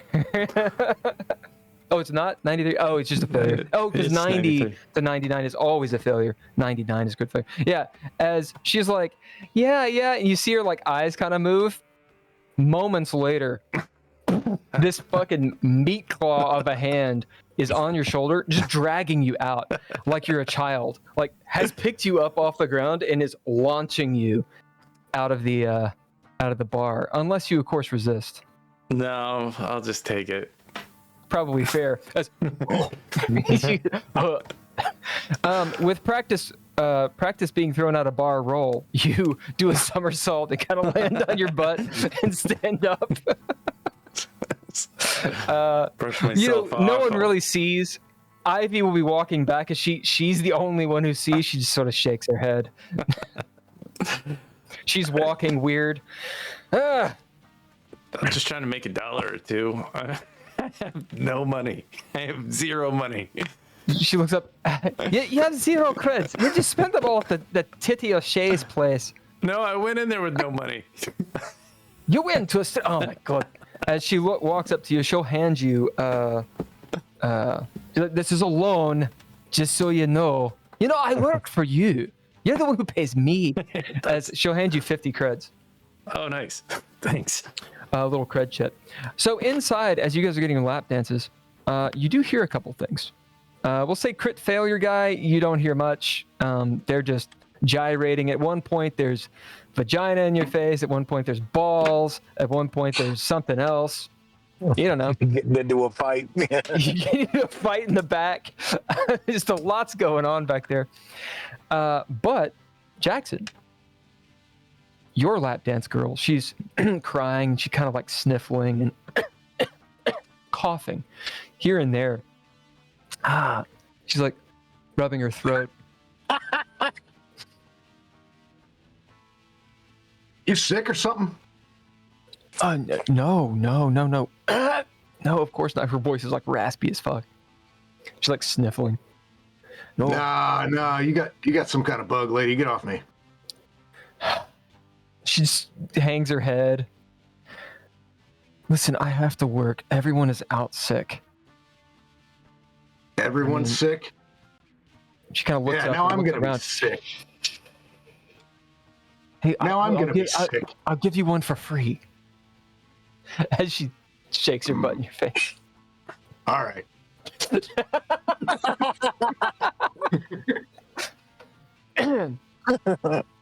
Through this, you find out that, like half the staff is out because they're sick.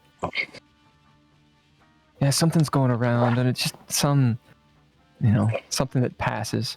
Yeah, I mean, it happens every so often through here. Station life, Call it the station crud. I need a better name for that. Is it the station agent? Yeah. As you guys finish up, what's your name? Mark Zero. You've got a couple cuts on your face, black eye as you come out. The other guy looks worse though. As it's probably time to go. Yeah, you hear a commotion during your second lap dance. And I don't know if you notice or not, but like one guy goes flying out of the VIP room or whatever, flying out, and then Mark comes out, like looks around and just fucking stalks out.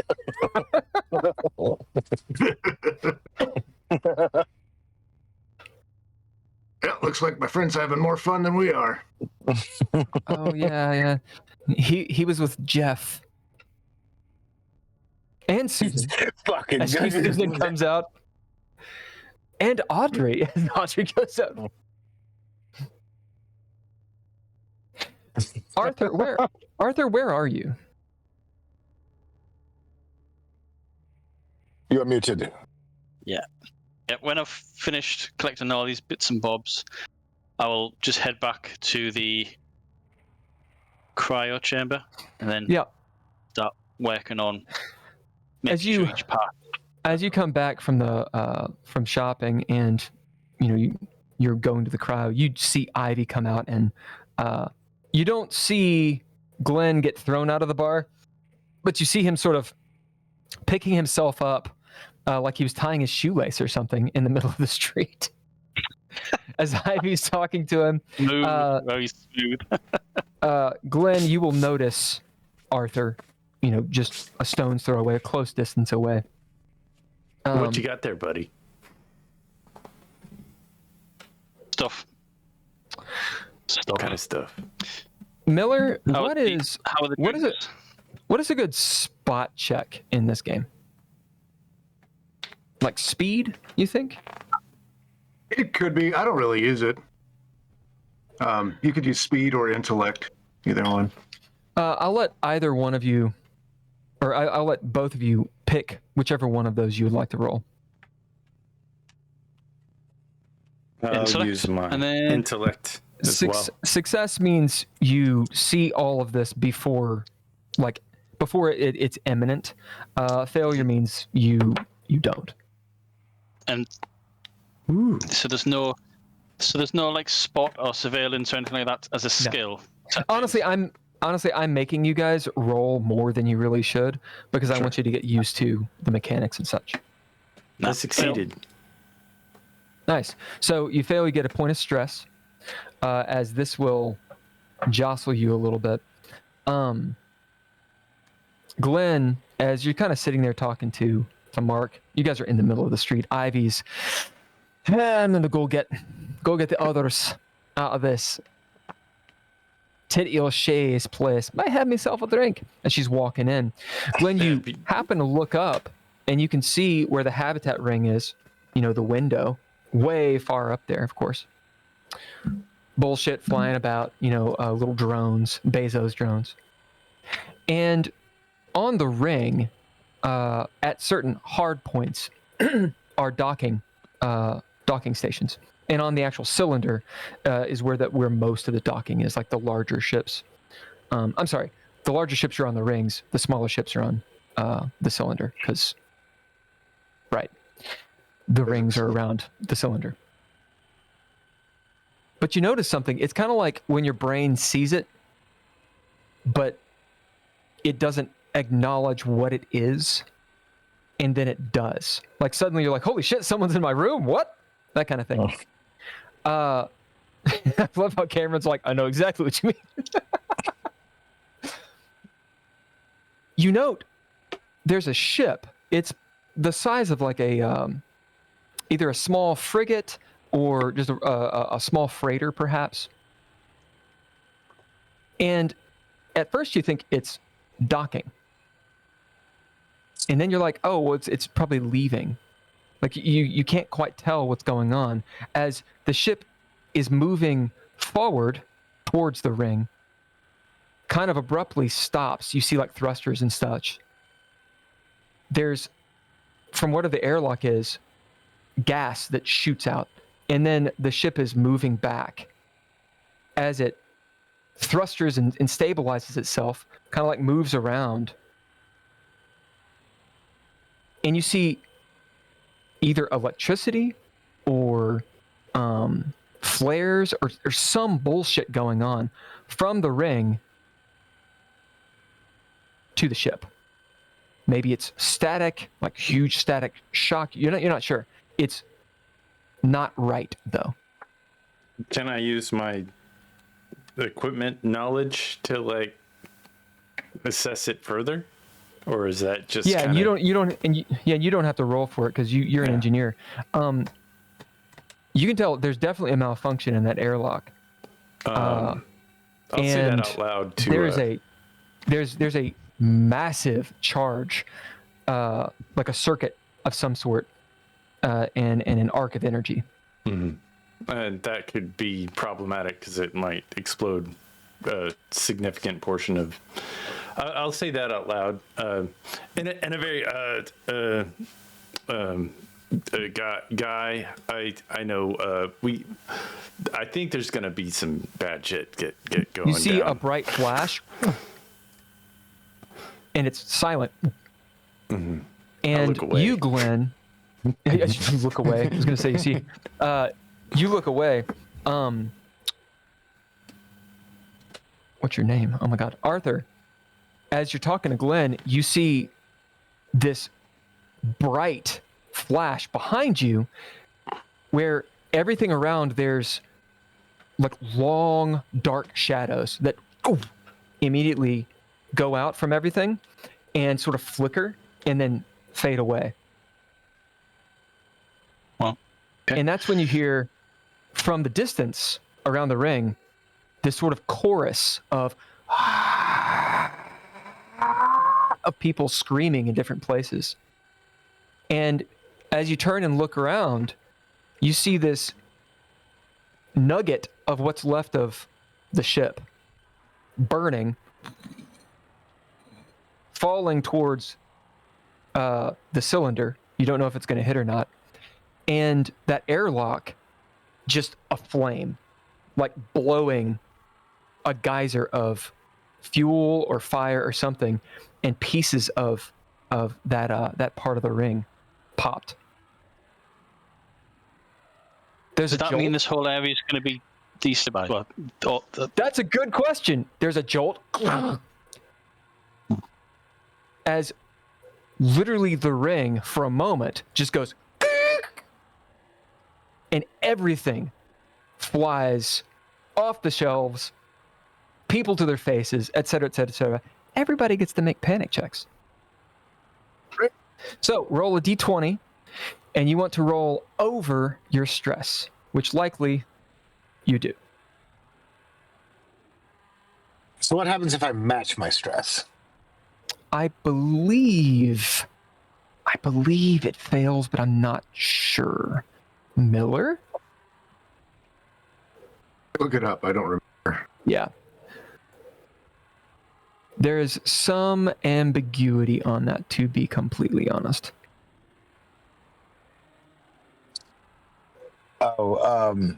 Jackson, when you looked over and saw Mark come out, he had on a different coat, like a like a leopard print, like long coat with fur on the edges. That's what he was wearing instead of the kimono. So you fail. It is if you roll less than or equal to, you fail. Okay. Well, then I failed. Hell yeah. And I've got. I might want to take advantage on that. I would. I too would like to take advantage on it. So, oh no, I don't. If any of the Marines panic, anyone who's around makes a fear save. So just so you guys are aware. Yeah, that also happens to me. So I get to once per session take advantage to not panic, right? Yeah. I believe it's to get advantage on the roll. So you roll it again. Right. No, I failed worse. Yeah. As you have gotten to the door's opened. Ivy is like, "Hi," so everyone could see you. I'm pissed. I got like a little bit of a black eye coming in like the corner of my thing. I'm like, I look up and I see this shit. Yeah. As the Taurus, you see a couple of the tops of the buildings just fall off and crush a few people way down the way, as something bad has just happened. So, everyone make a fear check. Well, you're not technically a Marine. No, but that does happen. I have. So everyone make a fear deal. Response. But before we roll the fear save, all the rest of you, did you guys pass or fail your panic checks? I actually did pass. Pass. Yeah. Sweet. In which case, this fear save is not at disadvantage. So go ahead and make fear saves as you see something happen to Mark 0. Stakes are this. Success and you hold your shit together. Failure, obviously there's the roleplay element of being afraid of whatever the fuck he just saw, is experiencing, etc. But you're going to gain stress. Nope. I did Is that a fail? pass. That is a fail. You gain stress. You guys pass, fail, etc. Fail. So this is kind of what Mark is doing. Correct, because he's about to panic. Right. Okay. Yep, failed. So So you gain a stress. yep. And what about Jackson? He passed. Nice. Mark, we're gonna find out what happens to you. Mark, roll a d20. D20. All right. Oh God. 11. Okay, 11. Suspicious. For the next week, whenever someone joins the crew, thank God we already got through that. Even if they only left for a short period of time, make a fear save or gain 1 stress. So pretty much every time that Glenn's space leaves, you make a fucking fear check.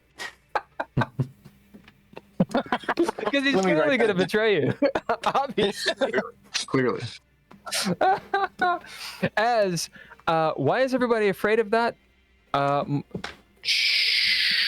Mark Zero, tell us how does this manifest to where everyone is afraid? Everyone's afraid because I'm kind of stalked out of the thing. I'm in a huff. I look up at this like flaming wreck heading towards the thing. Buildings are falling over, and I reach out. I grab hold of Ivy? and it's no, because Ivy's a Marine too, right? She's an ex-Marine, yeah. Yeah, Glenn. So Glenn's the only one who's not actually Right. a Marine.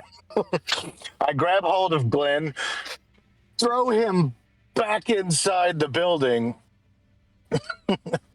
and just start like barking orders, like cover, do this, just military, like fucking Lee Army, like just like you get down, you go over there, you cover that exit. Just You see people on the street like ducking for cover, hollering like one at rickshaw people out dude, there too. like they're all freaking out, running away and shit. I imagine I probably didn't have the shotgun on me at this. It's probably still in the. Right. So I pull out a fucking stun baton. It goes, come here, and I'm ready. And everybody's like, ooh, wait. There's a wildness in his eyes, like looking for who he's going to hit with this. Yeah. Inside, the only person who's keeping their shit, Jackson, you and the bartender's like, ducks. See, like she takes like a double barrel shotgun off the thing and is like loading it behind the bar just in case this guy goes nuts. Action's on you, since you're the only one who didn't fear. While the bartender crunches down, I'm gonna reach like behind her, behind the bar, grab a bottle of liquor, say, "Let's go." Head out. Fuck yes. God damn it. Yeah. As it makes sense, as she's like, go with him? Are you sure? Oh, he wasn't talking to her. He grabbed the bottle and She's then looked kind of at standing Tira there like, and let go. No, I thought you wanted an NPC. over She's Tira. like, what? As you leave her, door shuts, but boom. Yeah, that's another adventure. As you guys roll out, you see the scene above you. The rest of you sort of calming yourselves, gathering your wits about you. It's pretty hard. I'm still yelling. We're fucked. We got to get down. Yeah. Oh, I'll hand you the bottle and be like, "Relax, man. We're gonna make it out." Sure, here, I take look it. at the bottle in your hand. I'm like, yes, brother. Glug, glug. As you glug, it is añejo. You're like, oh, it hurts. Oh. Oh, God.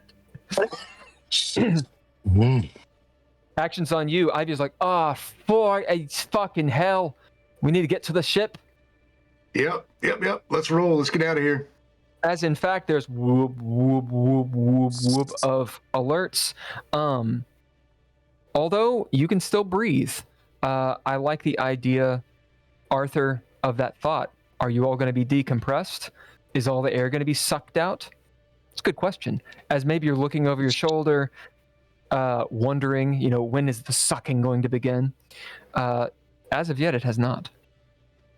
So me and Glenn are outside. All of you are outside. Right. Okay. Heading straight to the cryostasis area, getting my shit, getting everyone else's shit, like in their bags, and getting them ready so that when they reach me, hand them each their bag, and then we can head straight to the ship. Follow Ivy. As you guys head to the cryo chamber to get your shit, unless you're just going to the ship. I did want to grab the hazmat suit out of that other case. Yeah, for sure. That's what I wanted. Cool. As you guys run in and you note that Arthur has prepped most of your shit already, has it out for you guys to pick up. And Ivy is running behind you guys as she sees this, Arthur.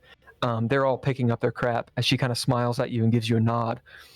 You guys get your bullshit, your rucksacks and such, and start heading. As Ivy's out front, she says, "Follow me! It's kind of far though." As she's running down the road, people are running that direction away from the bullshit. Crowds of people, and they're all, "What's going on? What's going on?" Oh! There's still some dude making noodles. Mechanic are running down the road in formation. Arms full of stuff. It's not 10 minutes later, as you guys are huffing it, that you see coming down the center, the opposite direction, a security vehicle with, it's sort of like an APC looking type thing. Not military grade, but definitely riot grade. And it's cop grade, right? Okay. Yeah, and as it's pulling through, loaded up, with people in tactical gear and whatnot, and they're in vac suits. Heading that way, loudspeaker, "Be calm, all is well." As it goes on, and then you hear the commercial start. "If it's not Vremada, it needs to be Vremada." And it just goes on and on and on as they move through. And then there's actually, for lack of a better term, foot soldiers walking along, kind of pushing people out, here and there, getting stunned, bang, that kind of stuff, and somebody zip tied and thrown over. "Don't talk bad about future Trump," as they keep on going. Just got to get it in there. Takes you about 30, 45 minutes to get enough around the ring to one of the ports. And there's a huge crowd of people around, several security guards. These guys they're not riot police. They look like they're station security, but like they've been paid for. And they're guarding that door leading into the docking bay, which would lead into the airlock to Nova Espero. There's a small line of people. They just look like colonists. They're wearing the shitty Star Trek non-Starfleet uniforms. You know what I'm talking about? Like the weird parachute pants and the fucking futuristic odd collar bullshit. All of them they're wearing dark gray. Completely dark gray. And they have these silly hats on.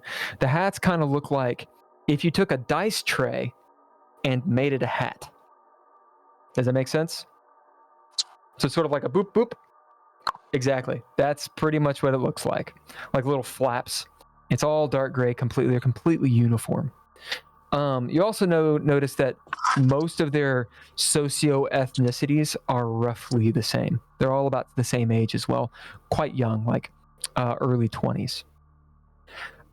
As you guys run up, and the security just blatantly stops you. "This is a private docking bay. You have to find somewhere else." I know we're on this ship. We're colonists. The guy kind of looks at you. He just headed to EOS. He just raises or arches an eyebrow. Right. I take a little bit of. I take a step closer to him. He pulls out his stun baton. Right. Listen, fellas. It's obvious. I mean, he kind of looks at the colonists who are looking at him like wide-eyed, like, "Here's my papers." Boop. And the little QR codes as they're going in. As you see the door open behind this guy and a few others, you see the docking bay, rather clean. Again, you know, it's an old station, big tubing and such like to refuel, and the airlock door beyond. There's quite a long line of colonists loading this ship, and you see the Nova Espero out the port, or out the window. This big kite-looking ship. Brand Is this security guard? Is the security guard stopping us from joining the queue, or is he? Oh yeah, trying to help us? It's got like the like black rope thing. It's actually just sort of like a little black fence, and he's not letting you in. I'll step forward and lean in and speak to him and say, "May the Dark Mother keep a watchful eye on you and us." We'll have an intellect roll here, and Jackson, what are you doing? I was just about to deck this guy, but since Gunny stepped in, I'll hold back. Is you like Success. Both of us are kind of like advancing on the guy, and Gunny steps forward and just a hand on both our chests. Just. Meanwhile, Glenn, what are you doing in all of this? Well, I'm going to step in a different line and talk to a different a different security guy. That's about right. That's all right. As that's kind of happening, you can see that the other security guards are absolutely looking at this brood of obviously Marine-looking fellas.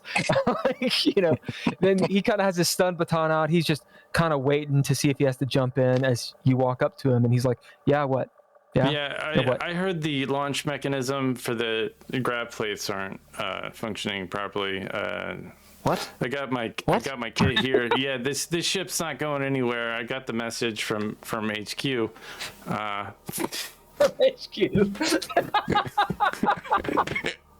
All right, roll. I'll give you. Let's see. What's a good one for this? Hold on a second. Let me look at my mothership. My mothership. Is it?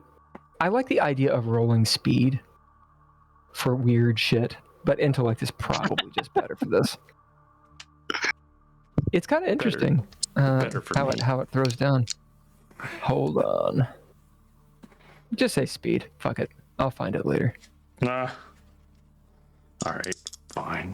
Not that it makes a huge amount of difference. Nope. Basically, what this is you're thinking quickly, you're acting quickly in the moment of the distraction to see if you can get this done. Mm-hmm. And what'd you get? I got a 96. Oh.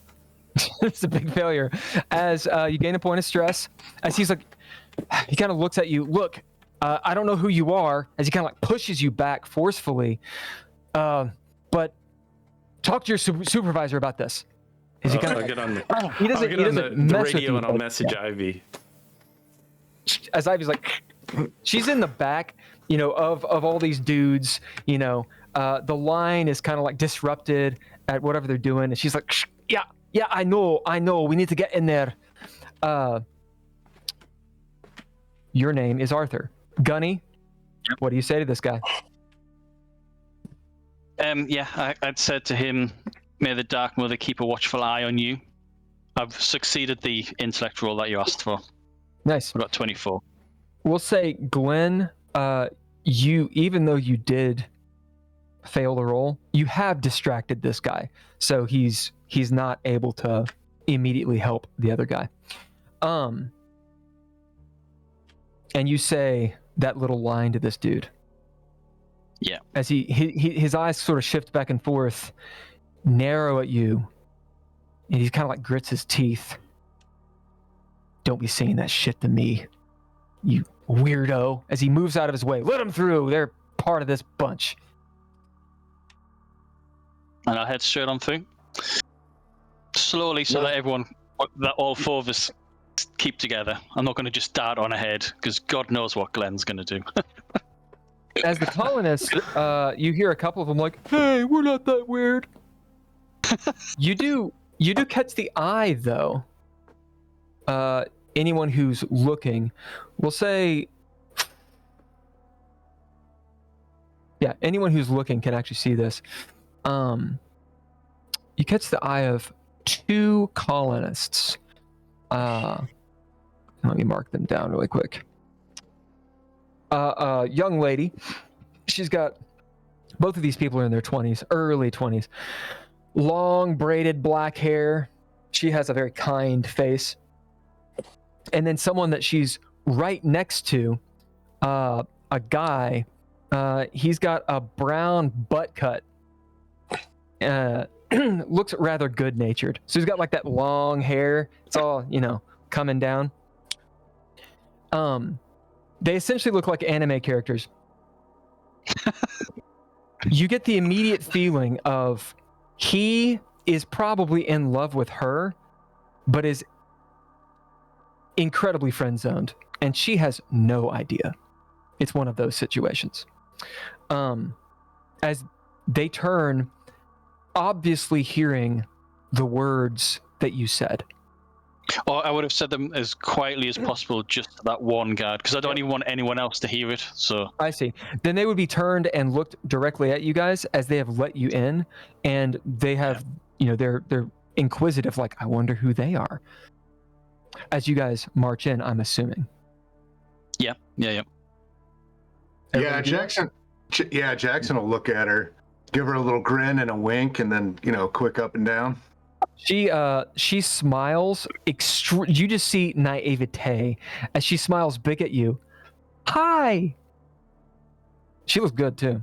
The quote unquote boyfriend is like, hi, and looks at her and then back at you. Something within him, it's not in his brain here, but somewhere else understands what just happened. And he doesn't know what to think about you. As you guys are moving through, there is another jolt. And for a moment, gravity ceases. As you feel yourselves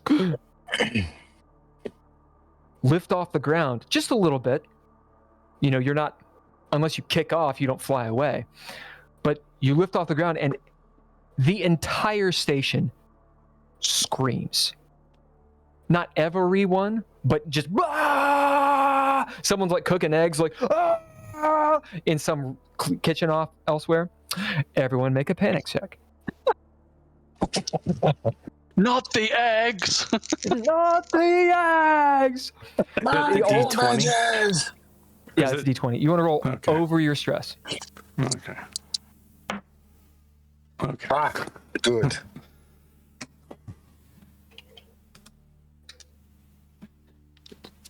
How you guys doing? Yep, success. Everybody panics? Not great. Excellent. Ivy's rock solid as she just holds on to the bulkhead, and she has, who is right next to Ivy? I'm probably close. Ivy's in the I'll be back. next to her. But not that close. Who is it? Who's next to her? I was saying that, so Gunny's in the front, then it was me and Jackson were kind of like right behind him.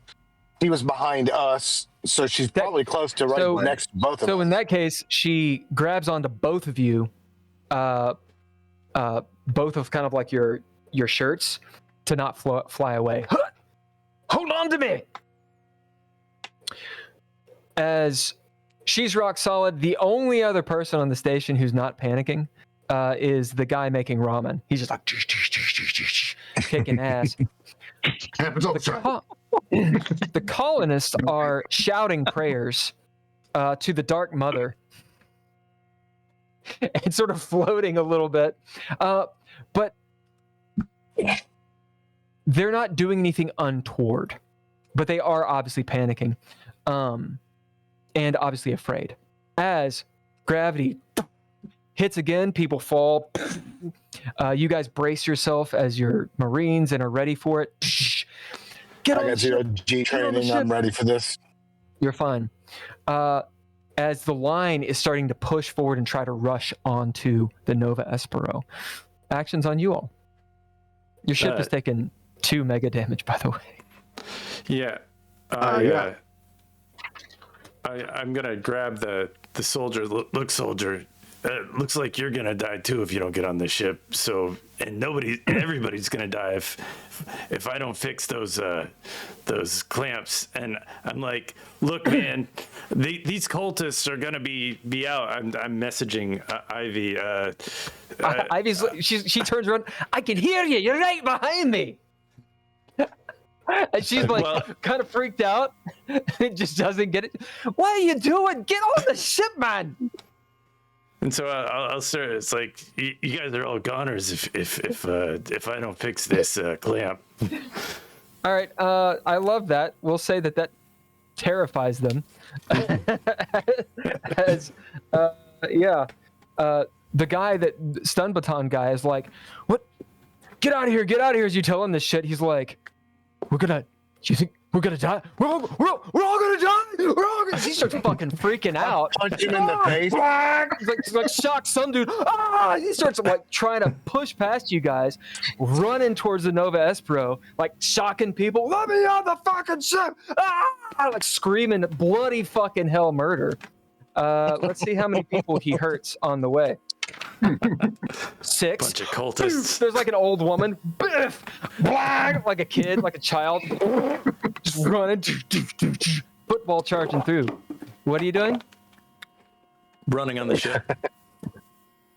Yeah, so Causing Jackson, mayhem? Following right behind him. He's making a path. That's right, that he is. Pushing people out of the way. Anyone else? yeah, so following? Jackson will, he's back up in time just a little bit. Yep. He knows that gravity's going to kick back in real soon, so he kind of moves closer to that young lady and makes sure that when we land, he's gonna grab her and hold her, a little too tight. Yeah. And look down at her and be like, "Relax, lady. Mother's not coming for us today. Just relax. Get on the ship." As she kind of like swoons for you as just for a moment as, oh wow, and you hear the guy boy say Helena, as you now know her name is Helena, and she'll turn over and she's like, "What, Billy?" "What, John? These are good names."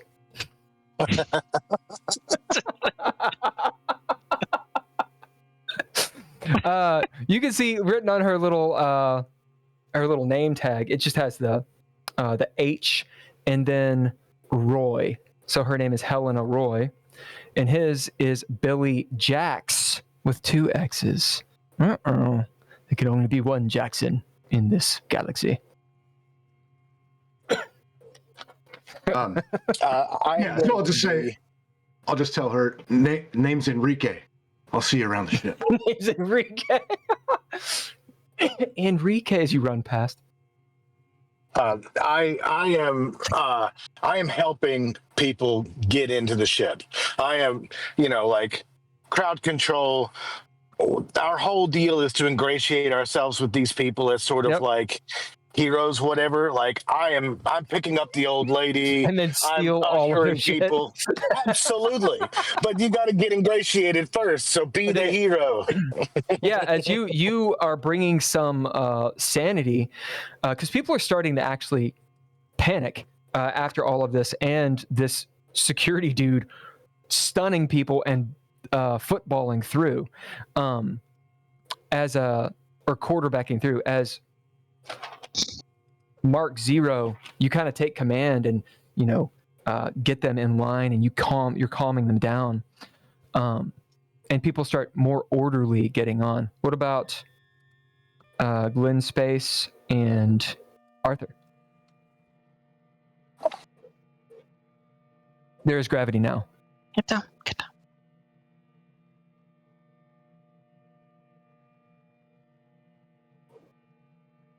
Mm-hmm. Sure, it's sort of hovering next to you. Sure.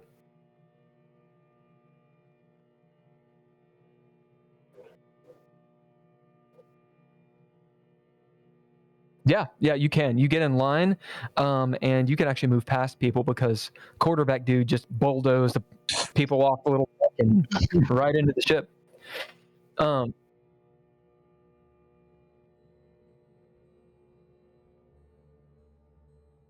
Oh, so people get out of the way and let you on.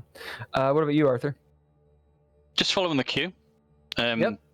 We're all getting on the ship anyway. So. How British? As you're sitting there in line, all this mayhem's happening. You're just standing there, like on your phone. Just don't even mind it. Yeah. As you get on the ship. Exactly. As you get on the ship, you hear Ramadan welcomes you. As you get on the ship. Okay. All of you will get on. There is a picture of the ship, which I posted in the Thingamabob. Have you guys seen it? Yeah. No, it actually has a little diagram of the ship itself.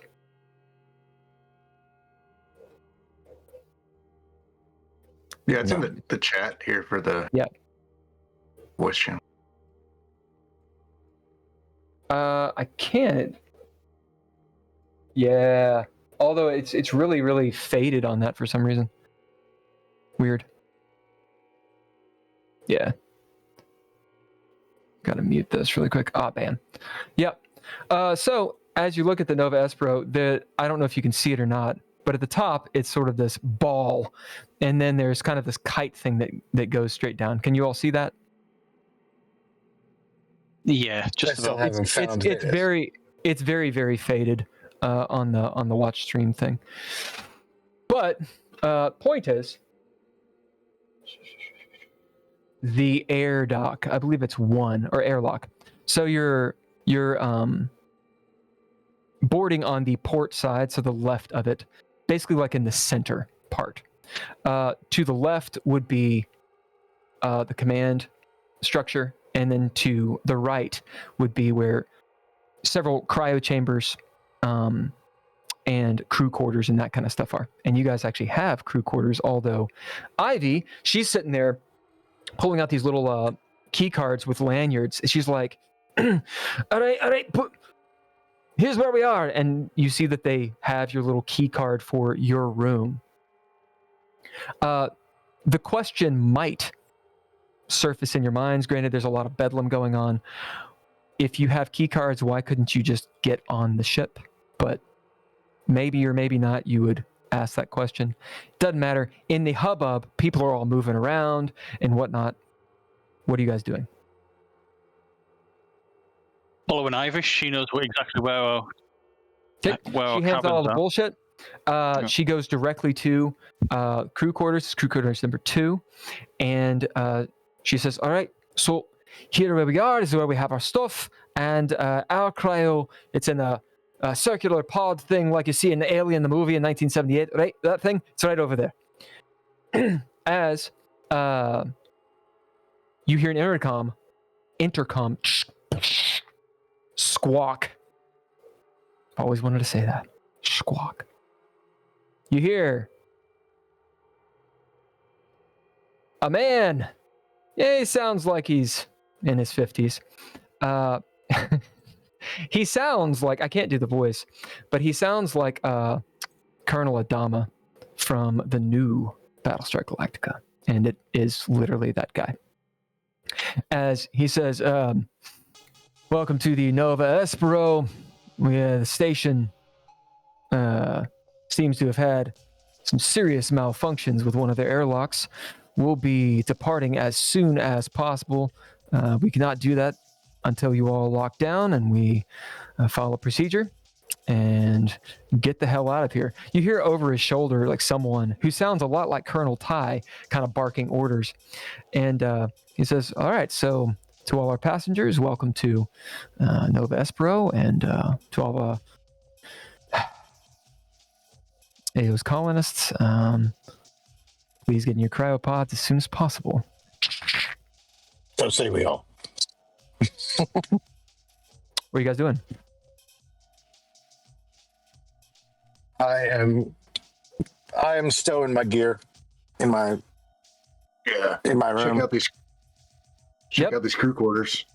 Yeah, they're extremely simple. They're very Spartan, but relative to what you normally have, it's nice. You have personal rooms, so there's a little cot, little place to a little sink. You have a little toilet with like one of those shitty partitions, Like one of those jail toilets, or yeah, an actual like a jail toilet, and like jail toilet. A little armoire. Think of an airport hotel in like Japan, if you guys can imagine that. They're like extremely small, but you kind of have everything you need. There will even be, depending on who chose it, granted she gave you credit, Chits, we'll say, what's sort of a luck thing in this game? Miller, what's a luck thing in this game? You got body save, you got fear save. I'll do a high-low. Yeah, I'll do high-low. It's only two of you that get it though.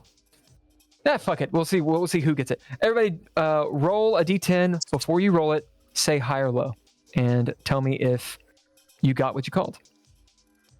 high. That is high.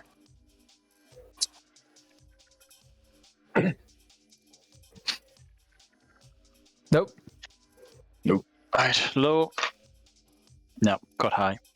All right. So anyone who got this, you got, for some reason, an officer's quarters, and there's a little mini fridge with a bunch of those little tiny bottles of alcohol and like a couple sandwiches. The rest of you see some nutrient packs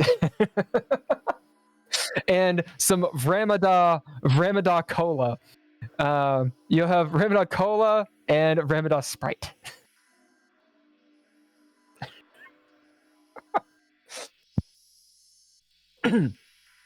Did we bring the camp? We didn't bring the camping gear. We just brought the hazard suit, right?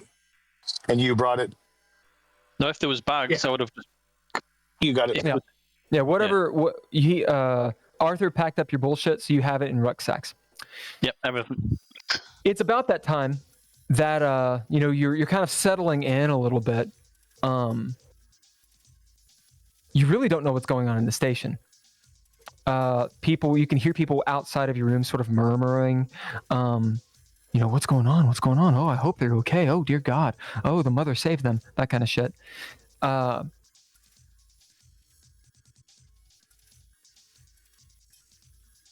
Does anyone go outside of your room, or are you kind of hanging out in your rooms?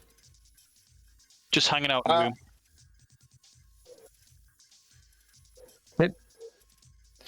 Okay, you start going towards engineering. Yep.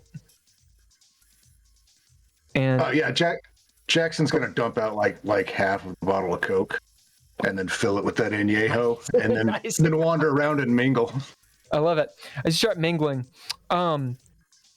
And what about you, Mark? I will. Having seen the airplane bottles of shit, I will make myself. I'll take one and just shoot it. Yeah, like good. Glug glug glug glug in my teeth as I. I will also go out there, just kind of like same deal. Like look around. Everybody's got to be in their pods or wherever it is, and it seems like there's voices outside. Mm-hmm. So I'll see if I can't facilitate getting off this fucking station that's about to blow up.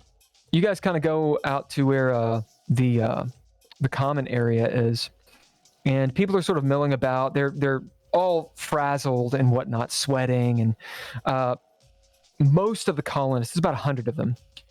Most of them are moving beyond you, past all the quarters, into where the cryo hallways are, and are prepping and whatnot, and families are saying goodbye and hugging and shit like that. And there's a couple obvious officers of the ship. They're wearing blue uniforms, They are obviously not with the colonists. They have been chartered, and they're just kind of monitoring. There's one specific one that you'll see in this common area.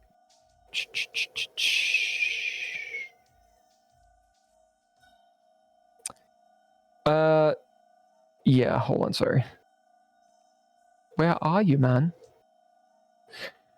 You see his name tag. It says Dane. It says R. Dane. He's an interesting looking fella. He looks like Ben Kingsley in Ender's Game. He's got like face tattoos and shit. Completely shaved head. Pretty big guy. You can see by his lapel, he's a lieutenant. And he's sort of watching and whatnot. Kind of muscular, solid kind of dude. As he, in a very calm voice, but booming, says, everyone get to your pods. We'll be leaving very, very soon. It'll be okay. He'll see you guys come out of your crew quarters, and he kind of gives you a nod. As engineer guy brushes past, he doesn't really even look at you since you look like an engineer. Glenn Space. He gives you guys a nod. Everyone be calm, he says. And Glenn, as you're moving past him through the door opens up. That's when you hear a shout. As you see the dude, the guard, still panicking with the stun baton, shocking a guy in front of him. Push him out of the way, hits you in the head with the baton. Bonk! As you kind of like move out of the way. And he tases this dude, right? Bald guy with the fucking tattoos in the head. As he does, the guy's eyeballs bleed as he's like, and he falls to the ground as the guy's like, we've got to get out of here before it all explodes. Everyone make fear saves. I'm after this guy. Yeah. The colonists are like, fucking freak, as they're rushing to the back into where the cryo are, like trying to close the door. One guy gets kind of like the door closed on him. He's like, as fucking bedlam is just burgeoning in the ship right now because of this guy. Can he have military training on that site? Do what? Can he use military training on that site? Absolutely, you can. Absolutely. I passed with flying colors on this fear save this time. Nice. If you don't pass, then you take a point of stress. That's me. I've only rolled 90s, by the way. You roll really well for a dreadlord. As if you're afraid, it's one of those, oh my god. So anyone who passed can act right now. So can I hear this from inside my room? It's muffled. You kind of hear this. No, it's fine. But yeah, you kind of do. It's just, All right, if you passed, you can act. What do you do? I look over at Jackson and I smile. I pull out the stun baton and I straight up advance on this dude. Like I go around one side, leaving it open for. Okay, Jackson, what are you doing? Yeah, I'll work around the other side, and I'm not going to pull it right out, but as I get closer, I'm going to pull that vibe shetty out, mark it up. Oh my god! I feel like you pull this thing out. Mark 0. You're stunning this guy, right? Yeah, now I'm gonna reach out and touch somebody. Yeah, go ahead and roll. Success. Well, it is 4:15 right now. Yeah, I know. We're gonna rock and roll. Okay. If you success, you stun him. Fail, you do stun him. But you might stun some other people too. So how do I do this? Do I roll under my combat? Under combat. Okay. That works. That is very good. That is a 20. Awesome. That's all you need. And you don't even have to roll. As You shoot this guy. His body immediately goes limp. He's sort of wobbling. He's stumbling. Jackson, do you do anything? Yeah, I'll go ahead and take that vibe shetty and just stick it right into this guy. As like right into his back. from behind, you stab him with a vibro shetty. From the front, you see this guy go, oh, ah! As you see this vibro shetty explode out of his chest as blood just all over you, Mark Zero. Just as it's going all just painting this white room with crimson blood. Arthur, you hear ah! And screams. Meanwhile, Glenn, you're turning, you're seeing like ding, ding, ding, ding, ding, like fucking exhaust coming from this thing as the door shuts. And that is where we're going to end today. Fantastic. Cool. All right, guys, I got to bounce. I'm sorry. But very good session. We're going to get into some serious shit next time. Cool. All right. All of you can, because I only have a few minutes, all of you roll a d6 plus 1. All right. Oh, that's a 7. Okay, whatever you got, you can add to your saves however you want. Okay. So you can split it up however you want, add it all to 1, et cetera, et cetera, et cetera. Fancy. So for example, John, if you rolled like a 4, you could put like at plus 1 to 1, 2 in another one, 2 in or 1 in the other one, whatever you want. So is this like experience or something? Yeah, I mean, I'm sort of fast forwarding it. Usually in Mothership it takes longer, but I think it's kind of cool to give you guys a little bit of something. All right, I got to bounce. And we get a high See you score. guys next Monday. Yep. All right, take See you care. next Monday. All right. Oh, that was fun. Yeah, that was great. Thanks. Yeah, it was. Thanks y'all for playing the Monday game.